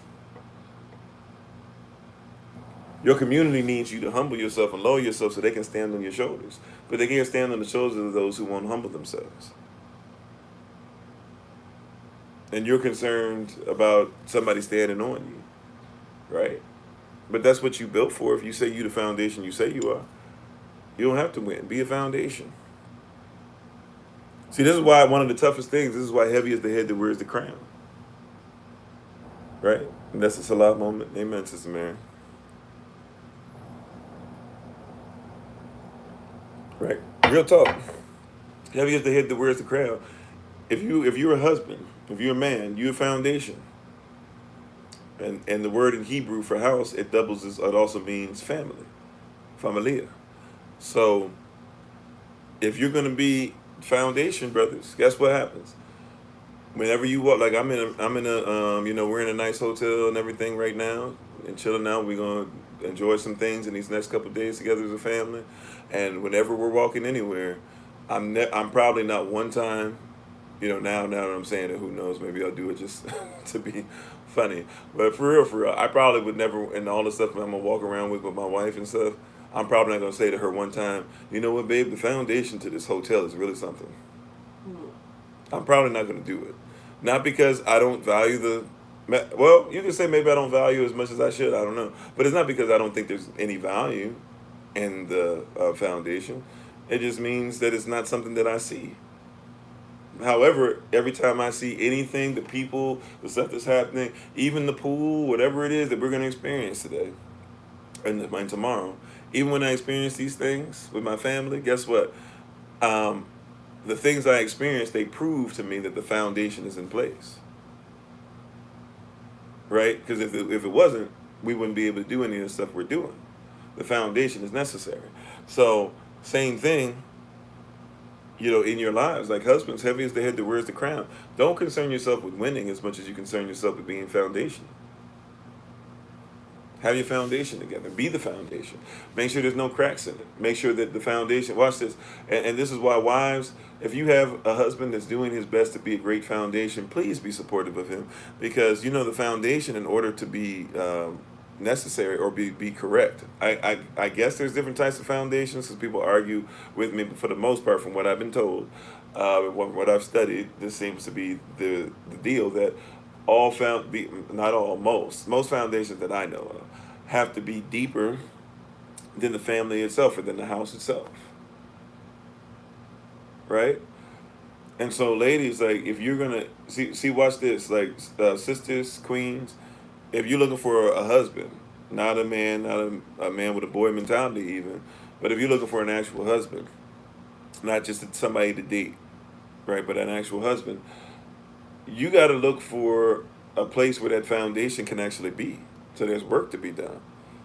And we talking about this winning stuff and everything against each other, but you got to prepare yourself. That's why the Bible says the husband, he prepares himself to build a mansion to add on to his family's property. You got to prepare yourself for him. What does that mean? Do you have a space in your life that can fit a foundation? Hallelujah. That's a word right there. I've never, until when that was coming, the Holy Spirit showed me that about 3 minutes ago that was coming, and I had never once thought that in my life, but that's powerful right there. Do you have a space in your life for a foundation? Because people often say, what's the first step in building a house? Everybody says build the foundation. That is not the first step. First step is you got to get land. The second step is you got to make sure that there's a hole big enough to hold the foundation. Then you start pouring the foundation. Wow. Amen. My wife said, you only see the foundation when you see the cracks. That's very true. But you got to plan for a foundation. You got to be prepared for a foundation. That's why we said, you got for a husband, you got to be pre-qualified to be a husband. For a wife, you got to be pre-qualified to be a wife, right? The husband's supposed to find you and all those great things. That's great. Okay, as a wife, have you prepared yourself? Even if it's the Most High as your husband. Do you have a space in your life that the Most High can fit in? All of us are supposed to be married to Him. So I have to ask myself often, do I have the space required to make sure He could come into my heart? Or stay inside, right? Because now I could be off on this. I don't have all my stuff together, so somebody can correct me if I'm wrong. But if I remember correctly, when you prepare the ground for the foundation and you're going to pour the foundation, basically a lot of times, most of the time, it's going to be you're kind of just going to pour the foundation into what you carve out. So that means the ground that you got to carve out, you got to carve it out to be correct. Like you have to specifically be like, okay, if I'm gonna have a foundation, the foundation that I want, because I want the foundation to be this big. I want it to cover me. I want it to I want to be on the shoulders and be this and do this and all this stuff. I don't want any cracks. So you got to make sure you got to pour it smoothly. You got to do a lot of stuff. So the foundation is going to be poured in, and the Most High is going to pour into the foundation, which means that's why in our culture we don't focus on the dating part, or we don't really do the dating part. Because really what happens is the wife who's prepared to be a wife, she's pre-qualified, she's already put together a space in her life so that when a husband comes by and he starts giving a resume, what he's doing is saying, I like to do this, and I like to pour into this, and I like to do this, and this is how I'll do this, and blah, blah. And like he's pouring in and pouring layers and allowing himself to be hard and stuff, and she's getting a chance to see, okay, does he fit? Is he something that can pour into this? Okay, cool, no problem. And then she says, all right, you're a strong enough foundation. Let's go ahead and build a family, a house together. You got survey and inspect, yep. Plan before foundation, because ideal foundation is immovable. That's a great point too, right? An ideal, right? If we were talking about a foundation, it's something we can't move. You said you have to understand the land you're building on. Yeah, because different lands require different types of foundation. So you might be a wife that's called for a different land, a different opportunity. You're a wife called to do something completely different, but you're trying to get a foundation or a husband that looks like everybody else's. You don't need that. You need something that's different.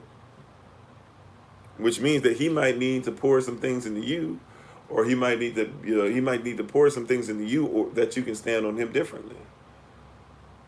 Right? There are places where, you got sinkholes that you got to be aware of. So you need to know that before you start building a house on that. There are certain places to where you people that build houses in the mountains. That's a different type of foundation. There's people that build houses on top of dirt. There's people that are going to build houses, and have to bring dirt in, depending on what they want to do. Yeah, Grant has ground being tempered or y'all get what I'm trying to say. Well, actually, I don't know. Ground has to be tampered, I guess. Um, but you got to do a lot of different things. What if you're planning on growing food around it? You might want the foundation to be different, right? Are you building in Florida versus building in Colorado? Are you building in you might need to build your stuff underground. There's people that live in Antarctica, but they got to live underground. They can't live above ground. you know, there's a lot of different things that are going on depending on what you're doing. Your foundation is going to be different. Everything okay? Yeah,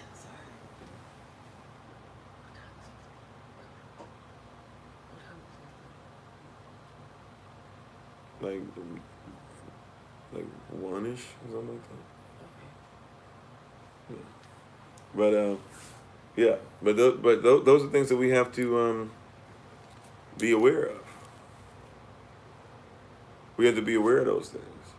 And if we're gonna have family structure together, don't be so concerned about winning to where you're gonna beat your spot. Like I want you to think about that. Like, we just talked about I gotta win, and I'm guilty as charged, right? But like I gotta win the argument, I gotta do this, or blah blah. And sometimes you get so heated you don't even care. At this point, you're just gonna win no matter what, right? But here's the deal. Here's how crazy it gets.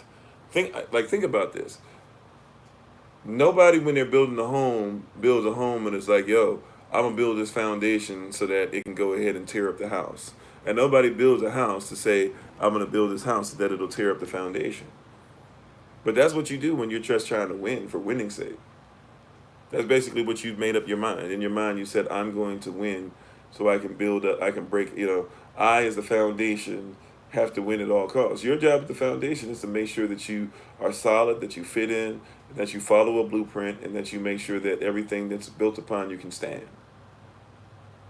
And like I said, the foundation, people don't see the foundation. Nobody notices, like my wife was saying earlier, nobody really notices the foundation's messed up unless the house ain't doing something. Like if the house is leaning, somebody might say foundation messed up.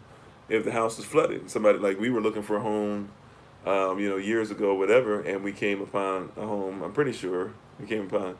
Am I correct in saying that, baby? We came across a home and went downstairs or something, but it looked like it had flooded. Oh yeah. Yeah, and so like yeah. The basement, that's why. Yeah, the basement looked like it had flooded. So my wife's first instinct was not to be like the person was just like, oh, it's just water. And no, her first instinct, she knows, foundation messed up. Like if the water got that high, that's not just because, the washing machine wasn't acting right. That's because foundation wasn't correct. If foundation's not correct, we're not coming in, right?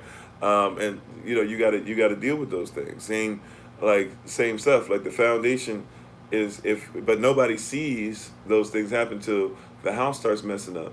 So, or how the house starts having problems. You can't tell.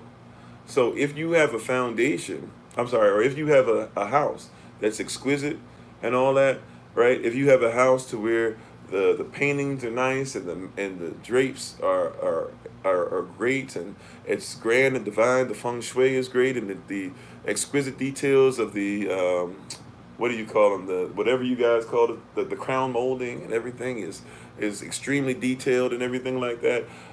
That's great.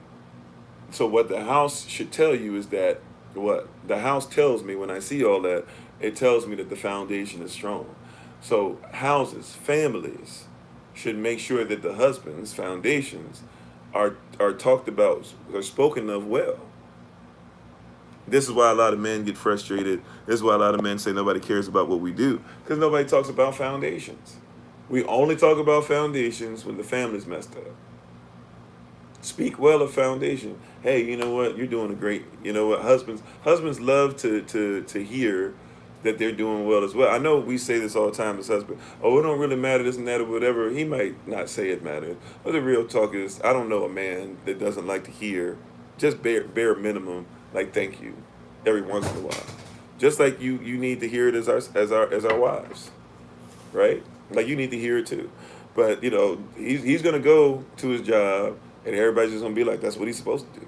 And he's gonna make sure that he goes to the gym, and they're just gonna say that's what he's supposed to do, right? And he's gonna try to make sure that he buys flowers, and people are gonna say that's what he's supposed to do. And every once in a while, because he's a foundation, and he'll be okay with it for a little bit. But I promise you, in talking to a lot of brothers who are great men of valor, I promise you, every once in a while, they're like, it'd be nice if somebody said, like, thank you, you know.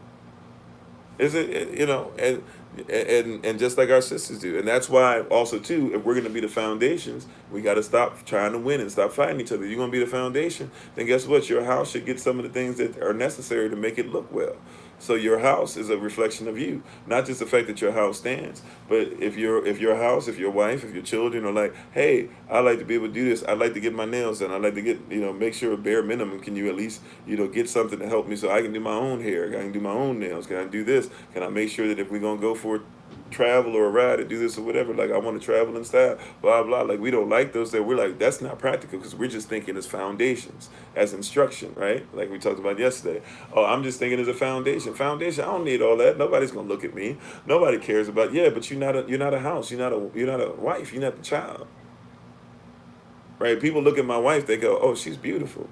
People look at me and they just go, oh, okay, like you got a beautiful wife. Like that's the way it works. So like if I want people, that's why I said earlier when we talking about winning, I'm winning because I have armor. Like when I show up and she's on my shoulder, I'm winning. I was gonna say we said killing the game, but I don't want to use negative terms. So I'm out here winning. Like that's the way it works. Like it or not, that's the way creation works. Isn't it? Yeah.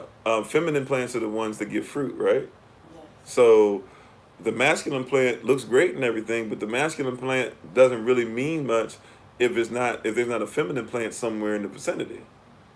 The masculine plant is great, but the masculine plant that doesn't, it doesn't produce fruit. It produces seed, right? In a sense, right? It produces a sperm, but it produces something that's going to give the feminine tree the ability to carry what it can, because it can't carry its own fruit. It has to give some kind of seed to help the feminine tree, to carry its own fruit. And therefore now you'll see the seed, which is why the wife can carry our seed. We give seed, but we can't carry seed. It's very interesting. We carry seed, but we can't carry seed, if you get what I'm saying. We can't birth seed, right? We can give seed, but we can't birth seed. We have to give seed to somebody that has the ability to carry seed and make it fruit. We just have the components of seed, but we don't have the fruit that creates seed, right? So you have to have the masculine, you have to have the feminine. So both have to be thankful and grateful for each other. Both of them got to be rooted in the ground, but only one of them is going to make sure that what's in both is going to go to generations. Both are necessary though, because the feminine tree without the masculine tree, she can't produce fruit anyways. It's impossible. Right? It's natural law. Right? So we got to get to a place, a position where we start dealing with these things and stop fighting each other. Stop fighting each other over this stuff. You don't have to win. You don't have to be right. Be righteous. Like there are certain things that just stand on what's righteous. Stand on what's righteous. Stop worrying about having to win.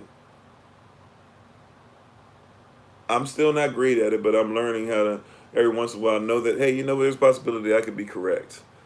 But still I can say, we can do it. We can do it that way. And sometimes I find out that I wasn't correct. And if not, it's not an assault to my manhood. It just means I didn't know. Sometimes I might end up being correct. And if I end up being correct, oh well. Like now, as a foundation, what can I do to make sure that we catch up or continue to move in what we're moving? And just because we're moving in a different direction doesn't mean it's bad. But stop fighting each other. That's not family structure. And we're teaching our children bad habits to where our children are growing up thinking that I'm supposed to win. Right? Rather than concede sometimes. It's okay to succeed. Sometimes you got to concede. That's a word right there for somebody, right? Sometimes to succeed, you got to concede. Both are okay. Matter of fact, both are more than okay. right?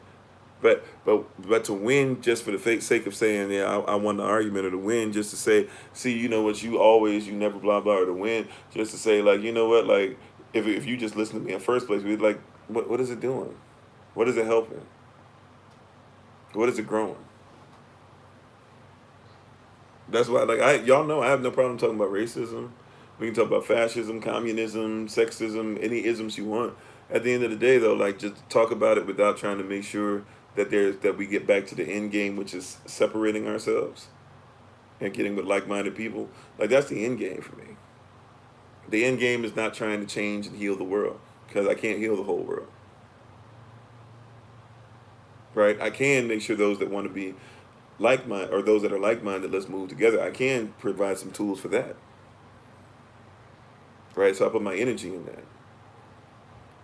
When it comes to my family or whatever, my family, even if we're going to win, my winning is not predicated upon making sure that we do everything the way the world says. Make sure you do everything the way the system says do it. Why? That's not what's causing us to win. Oh, people all the time. See, you don't have a 9 to 5. See, you're not doing what everybody else does. See, you're not doing it. See, you're not doing that. There are people that come on and see me like this and say, see, you need to stop speaking and doing these lives. You need to go ahead and get yourself a job. You need to get yourself a job. Right? Because this is my calling. This is my work. My work is stronger than my job. And I legit get to do what I love, and I get to take care of my family simultaneously. Like, there's nothing like that. And it's getting better and better for us, and it will continue to get better for the rest of our lives. Because we just started this. I told you the goal is 150. That's 110 more years. Right? Bare minimum, if we were looking at the short substance. I was talking about that more in the early Rise of Bible study session. But I want you to think about that. If this is what we're doing, and we've been doing this, maybe kind of focusing on this. Actually, I guess technically, I guess we've been taking care of ourselves, but as far as just trusting Yah all the way, I think maybe out of the last 2 to 3 years, it's probably been where we've been able to focus on doing this, and then with Bloom and Flourish stuff and some other stuff, I think maybe maybe a year-ish. Like, all together, you put the times together and stuff, maybe a year-ish. We've been doing this. I can't wait till, like, I'm 60 years old, what that's going to look like, if it's grown that much to where my family can be comfortable and consistent. We were already traveling and different things anyways, but, we're already doing those things. We're not worried about a lot of things that people worry about. We have different things in place. We're looking at, still getting the land stuff together for the community and doing a lot of different things. And all those different things that are going on. Like, I can't wait to see what this looks like 20 years in.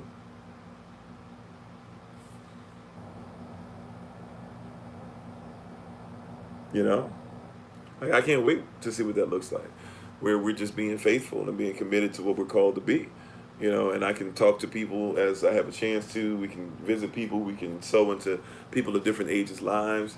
We can homeschool, like, things that I didn't, like, a lot of people don't think, like, a lot of people have been taught to believe.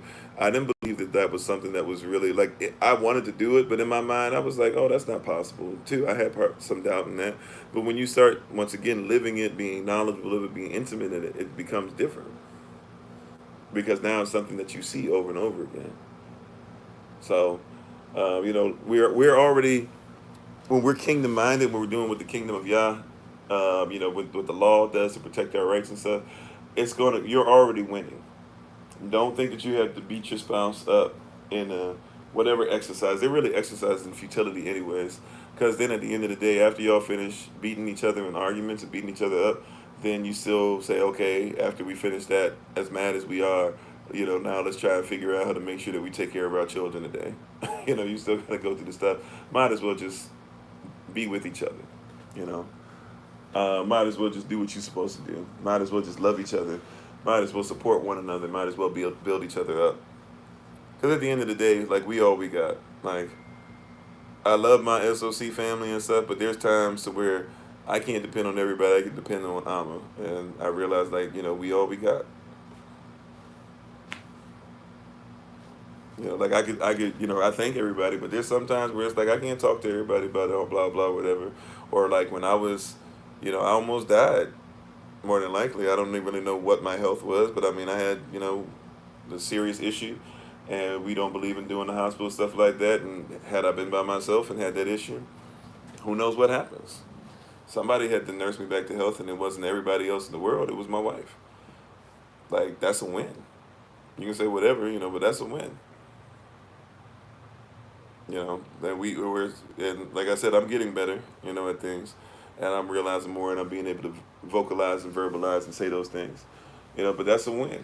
And it doesn't mean that we've agreed on every single thing, but at the end of the day, like like when times got rough, or when I was getting ready to pivot in a major way, or when I said, you know what, I'm just gonna do what the Yah's telling me to do, and I'm kind of scared or whatever. Guess who was always there, even if she sometimes was like, you not really doing everything you supposed to be doing, even at home. Guess who still showed up, right?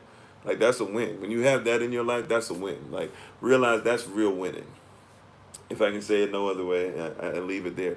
That's true winning. Like that's a win when you got somebody that ain't gonna do that. So it's not that everything will be perfect. That's not the goal. Is to make everything perfect. And the goal is to make sure that we recognize that we have somebody that really will endure. Like we said about the race is not given to the swift, right? Your marital race is not given to the swift, the fastest people, right?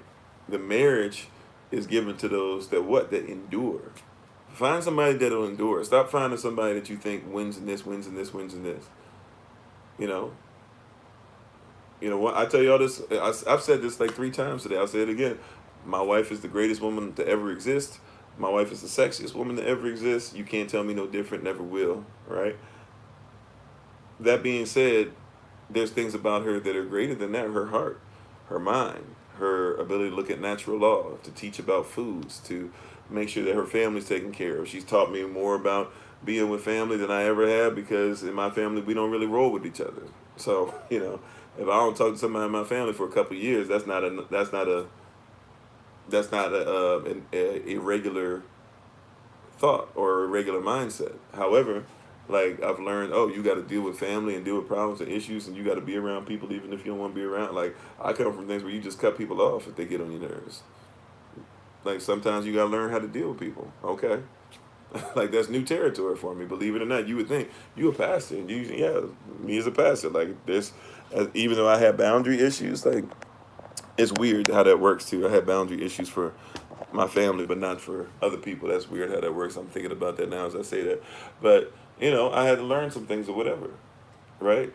And so, but just realize like I could keep on going and going, but you need to find something that endures. Stop trying to win the temporary thing and just be like, See, I won the temporary. You have no endurance. It's like somebody who's going to run 400 meters. You the fastest 100, but you can't run 400. Like if you don't run 400, you got to at least be able to run 200 well. You can't run 200 that well. But because you're fast in 100, you think that you all that. You can't. This is a different mindset. Like the world you in, capitalism and stuff, it tell you not to worry about grind. It tell you not to endure. It tells you to be run 100 really well. But you might need to run 400. What if you need to run a mile? Who cares if you can outdo everybody and you can run in less than 100 meters and around 10 seconds? Like if you can't run a mile, right? Because somebody running a mile, they might not be able to run as fast as you can, but they are actually faster than you as far as endurance. They actually have a whole different level of endurance, which means that you're faster than them for a second, but they're faster than you for a mile, right? Take somebody who does that now and does what is it called? What's that called? Not triathlon, even though that's an endurance thing too. But what's the one that people be doing? 5K, 4K. I don't know what they call them. Whatever. Marathon. Yeah, I guess you just call it a marathon. Somebody who does a marathon. Somebody who does a marathon has to be prepared for their body to start like eating itself. You know what I'm saying? You have to like work real hard for that. You know, triathlon, that's a whole other thing. Decathlon, that's a whole other different thing. Like each one's a different race. And you're coming into a marriage race trying to still have that single mentality. Get it done as fast as you can. Tour de France, yeah. Tour de France, is it? I'm not pronouncing it right. But whatever, right? Like, when you do those things, like, those are all things that you have to put in. Like, you got to put in time, put in effort, put in energy towards those things. You know, if you think that you're gonna run the Tour de France or do the Tour de France, you are sadly mistaken. If you think, yeah, you can ride a bicycle really well for like, you know, you ride it every day for an hour, so you should be fine. Like they're riding up hills that cars don't even go up. They're finding a way to pedal the bike up hills. You know, like and they're crying at night in pain, which is why a lot of them had that history where they started cheating and stuff to try and win. Because they're asking their body to do things that they don't do. That's a different endurance. That's why the race not given to the swift. You're not in a marital race. If you're in a marriage race thinking that you're going to treat it the same way that dating is really, you know why a lot of people, and this is really weird, this is why we talk about you don't compare, and I promise this is the last thing, and then we got to take our leave. Thank you again to everybody for being on. We appreciate you. And we'll be on tonight on Kofi_42. So find my name up here, but find it with the number 2. Make sure that you follow that. Join us at 8 p.m. Eastern New York time. We'll be on there later this evening. But people got this thing twisted, man. Like, if you got a dating mentality, you're a great sprinter. So a lot of people are great sprinters. They can give you the flowers. They can be really nice to you. They can always have something kind to say. You got to be careful when you compare. Like some people do the 20-80 thing instead of the 80-20. They go for the 20% that's missing because you know what? Somebody that's at work with you, like, you got to be careful. That guy, that girl that's at your job and is trying to be like, let's go. You know, let's sit down and eat. You know, let's go to happy hour. Oh, tell me about what's going on with this. Oh, she's not doing this. He's not doing this. Like they can tell you all these great things. Oh, you know what? Well, if I was your woman, if I was your man, I would do blah blah blah, constantly, consistently. I'd never let. But you're special. You know, but don't worry. You know, then they hit you with, but don't worry. You know, he'll try to get better and blah blah. And I'm praying for you. Like they say, stupid stuff, and we be stupid enough and gullible to fall for it, right? But they're great at dating. They're really great at doing that run real quick. Soon as they get you in the bedroom, so as soon as they sleep with you, they're not the same person no more. You know why? Because they're not built for endurance. This is a different type of race, right? Like that's why I can't hang around a lot of cats who are trying to be out there just trying to have as many women as possible. I don't hang around. Matter of fact, I don't really hang around people like that at all anymore because we are always busy. However, I don't really hang around people that aren't married. Why? Because the race that I run, the team that I'm with, I got to run with people. It's like, once again, Tour de France. You got to have teammates and all these different people around you that are, that bought in, that are all in to what you're doing. So they're going to be training with you. They're going to be the ones that push you. They actually have to travel around you. So they'll be traveling around you, making sure nobody's trying to hurt you or bump you or making sure that you set a pace. Sometimes you'll have a guy that's on your team to where all he does is he sets a pace. Like I have people that are, there are men in our community that they literally just set paces. They check in with me from time to time and they'll set a pace. They'll be like, I'm not going to be the one out front. They're like, you going to come out and deal with all that nonsense, Kofi. I don't want to deal with all that stuff. But they're like, but I'll come out and I'll make sure I come to the men's meeting. I'll teach this and I'll show up at this and I got your back. And if you need protection and if your family need this, like they'll show up. They've set the pace. But then they say, hey, you know what? You're now that I set the pace for you. So I step back as the person who's going to try to, do all these things or whatever, right? They set the pace. And then once I do that and I'm with them, then they say, okay, look, I can't kick in the gear or whatever. So right now, I'm going to go ahead and let you kick in the gear. But they had just as important a role, even if they're not going to be the person that holds the trophy or I don't know what they have, a trophy, a cup, a medal. I don't know what they do. Do you know what they do for Tour de France winners? I think they get like $1 million or something. Okay, well, $1 million, whatever they get, I don't know, whatever they get, but I do know that yeah, whatever the cup is, whatever the award is, not everybody might not get it, but everybody is part of that situation, and the person who gets that, guess what they do? They say, okay, we got to now make sure that the whole team gets paid. Right, so we're going to make sure everybody on the team is going to get paid now. We're going to make sure everybody is there. We're going to make sure the trainers got to get paid. Like, a lot of people don't think about that. If you watch a mixed martial arts fight, right? Go and watch a fight today if you want to watch one. You will only think about the two competitors you see in that ring. Problem is though with that is that you forget that they're gonna have. They're one of the reasons why they're purses or that they're what they win at the end is such a big deal. Is because that they have to actually pay other people. All right, so there's a lot of like MMA fighters who might win fights, but because they're on the undercard and they don't really get paid but a certain amount, they might still go broke while they're winning. So they have to actually make sure that they start representing their brand, doing a lot of different things, all those different things, etc. Because they got to pay for the people who are gonna. Sometimes you got to have people to watch your back. Sometimes you got to have people that you're paying that are training with you. You got your trainers. You got the people that you're sparring with.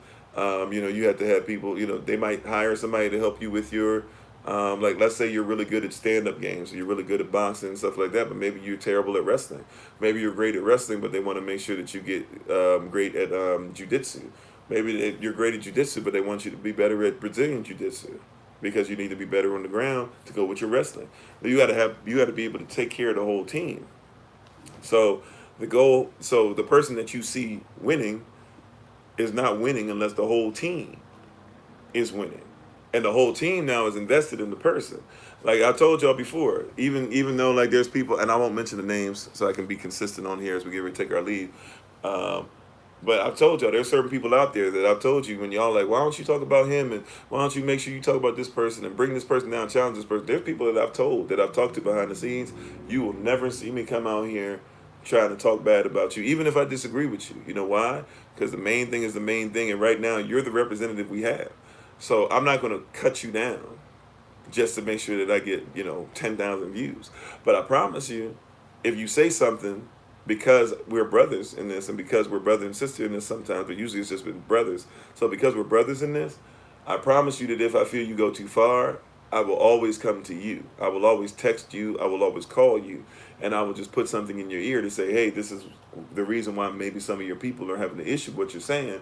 And so when you're saying, I don't care what anybody has to say, you might want to, because when you feel lonely because the diaspora is not with you, it's because you might not be representing us and da-da-da-da. I talk to them in that way. So even though I might not be the person that gets to the million views, when I see them go on a video and I see them apologize for saying something or do something, I smile because I realize I might not be the person you saw, but I was part of that. We're all in this together. I didn't try to just win. I was like, you know what? You're the person that's got the platform. We need to protect you because you are us. I might be the pace setter, so let me get out in front of you. Let me text you. Let me type up to you an email or something real quick. Hey, bro, I don't know if that's the greatest thing to do. You might want to be careful because the route you're going, I don't know if you're going to like where it's going to end up. And then when they come out and say, and even if they disagree, hey, I did what I was supposed to do. I was the pace setter. I came out. At the end of the day, you got to kick it in the high gear, right? So we all have a part to play. We all have a part to play in this. And hopefully you learned something today, especially in this family structure. Stop trying to beat each other and be obedient to each other. Be obedient to the game or the mission, if you will, which is for us to ensure that all of us as part of the diaspora, we grow together. So we appreciate you guys. Thank you so much. We honor the king and queen in each and every one of you. How you doing, Sister Kimberly? Even if you're not living inside that kingdom of queendom yet, we appreciate the potential king and queen in each and every one of you. So thank you so much again for being on. We honor you guys. It was great. It's been great meeting up with everybody we've met up with so far. You guys have been like so loving and so kind. We appreciate it. You guys have come with gifts, taking care of things. People be feeding us. Solomon's had a lot of fun. My wife has felt a lot of love. I know my family that's been with us, mother and uncle, they felt, taken care of and a lot of love too. We appreciate you guys so very much. We look forward to seeing everybody in Detroit in October. If we haven't seen you along this part of the journey, along this leg yet, we look forward to seeing you guys in the D. August 15th is pretty much upon us. So please, man, please, sir, whatever's going on with that, let us know. Because we need a donation, pretty much, or if you're not going to be able to get it, just at least talk to us, because the time is coming and it's pretty much short. Time is now. And we're thankful and grateful to you. Those of you who are not part of the list of places that we said, we'll keep you in the loop if there is time for us to be in a specific place or whatever. We'll try to see about that. But for the most part, we're thankful and grateful as we're continuing. We're going to rest a little bit where we are. So we're appreciative that y'all would allow us to do that. Once again, we'll be on, not on here, but Kofi_42. We'll be on, prayerfully, we'll be on YouTube or the podcast later, but we'll be on Kofi_42 later. And we're appreciative of everybody once again. Thank you guys. I'll try to have a new date, probably not this week, but probably the week after, for everybody as far as the ministerial training that we had to redo. And even the ministering training thing got knocked out because of basically, I guess I didn't have signal. I still don't know how that worked, but we'll try to make up for those things very soon. And thank you all again. And even if you're not physically coming to Detroit, even if you're somebody that wants to look at it virtually or whatever, let us know. We'll try to set that up for everybody. That'll be via donation. It'll be less donation than coming in person, but still, it'll be via donation. So we look forward to having you guys there and being a part of what's going on as well. So we thank you. We honor the King and Queen, each and every one of you. As always, please check out my wife, the Honorable Amma. You can check her out on TikTok, YouTube, her website, and Pinterest, at Bloom and Flourish, not A&D, the letter N, Bloom and Flourish. She's a healer, herbalist, chemist, and biologist by degree. The tincture for the month is Lower My Cholesterol, right? Tincture of the month is Lower My Cholesterol. And so if you'd like to be able to get that or any other tinctures that she might have available at this moment, we're doing some traveling, so we might not have all of the stuff access to it right now, but anything that you guys are interested in, let us know. We'll get you that information. But thank you all so much. We appreciate the King, Queen, and each and every one of you once again. Thanks for being on. And we'll continue to do what the Most High says as far as family structure. And we hope to see you guys on Kofi_42 later this evening at 8 o'clock p.m. Eastern New York time. Thank you so much. And thank you to everybody who was on Early Rise of Bible Study Session. Thank you again to Minister Tamara who gave a word on Shabbat Shalom service. Don't forget, Wednesday, even though it's my day off, those who want to come on, we'll have a word set up for you guys for Wednesday at 8 o'clock a.m. on the conference call line. And on Thursday, early, 7 o'clock a.m. Eastern New York time, we'll have our Thursday Rising Prayer as led by Minister Anais. Thank you all so much. We appreciate you. We honor you guys. Please look into helping us out with the fundraiser and things as well. We're looking at trying to continue to raise funds and stuff for the land. And I'm actually going to, I don't know if I'll do it here, but soon I'm going to start putting those tassels together as well. And also we have stuff set up if you'd like information on the church that Minister Tamara has. If you'd like to be able to get some shirts for her to help out, it'll help out with fundraising, but also it'll help put some stuff in her pockets as well to help her with business things as well. Brother Jermaine as well. Sister Shima eventually as well. I don't even know if that's going to be fundraising for us, but just, to bless people, go on the website, look at their businesses, all those different things. Be in a position to help each other. That's what it's all about. And so by the time we get the land and we live together, everything will be on point as far as our hearts and making sure that we already support one another. So thank you all. We appreciate you guys. We'll talk to you guys soon. As always, it's been Pastor Kofi, Pastor Servant of Christ, where we are always changing lives one mind at a time by being a voice of the voiceless and speaking the unspoken. Until I have the great privilege, opportunity, and responsibility of being in front of you all again, please remember, as always, Yahshua, that you are loved, you are necessary, you are majestic, you are fearfully and wonderfully made, and you, which is all of us working together, will be the reason why people who are in this system no longer have to be of it. Shalom, Kwam Yahshua, Tadach Yahshua, Bavakasha Yahshua. And we'll talk to you guys soon. Peace.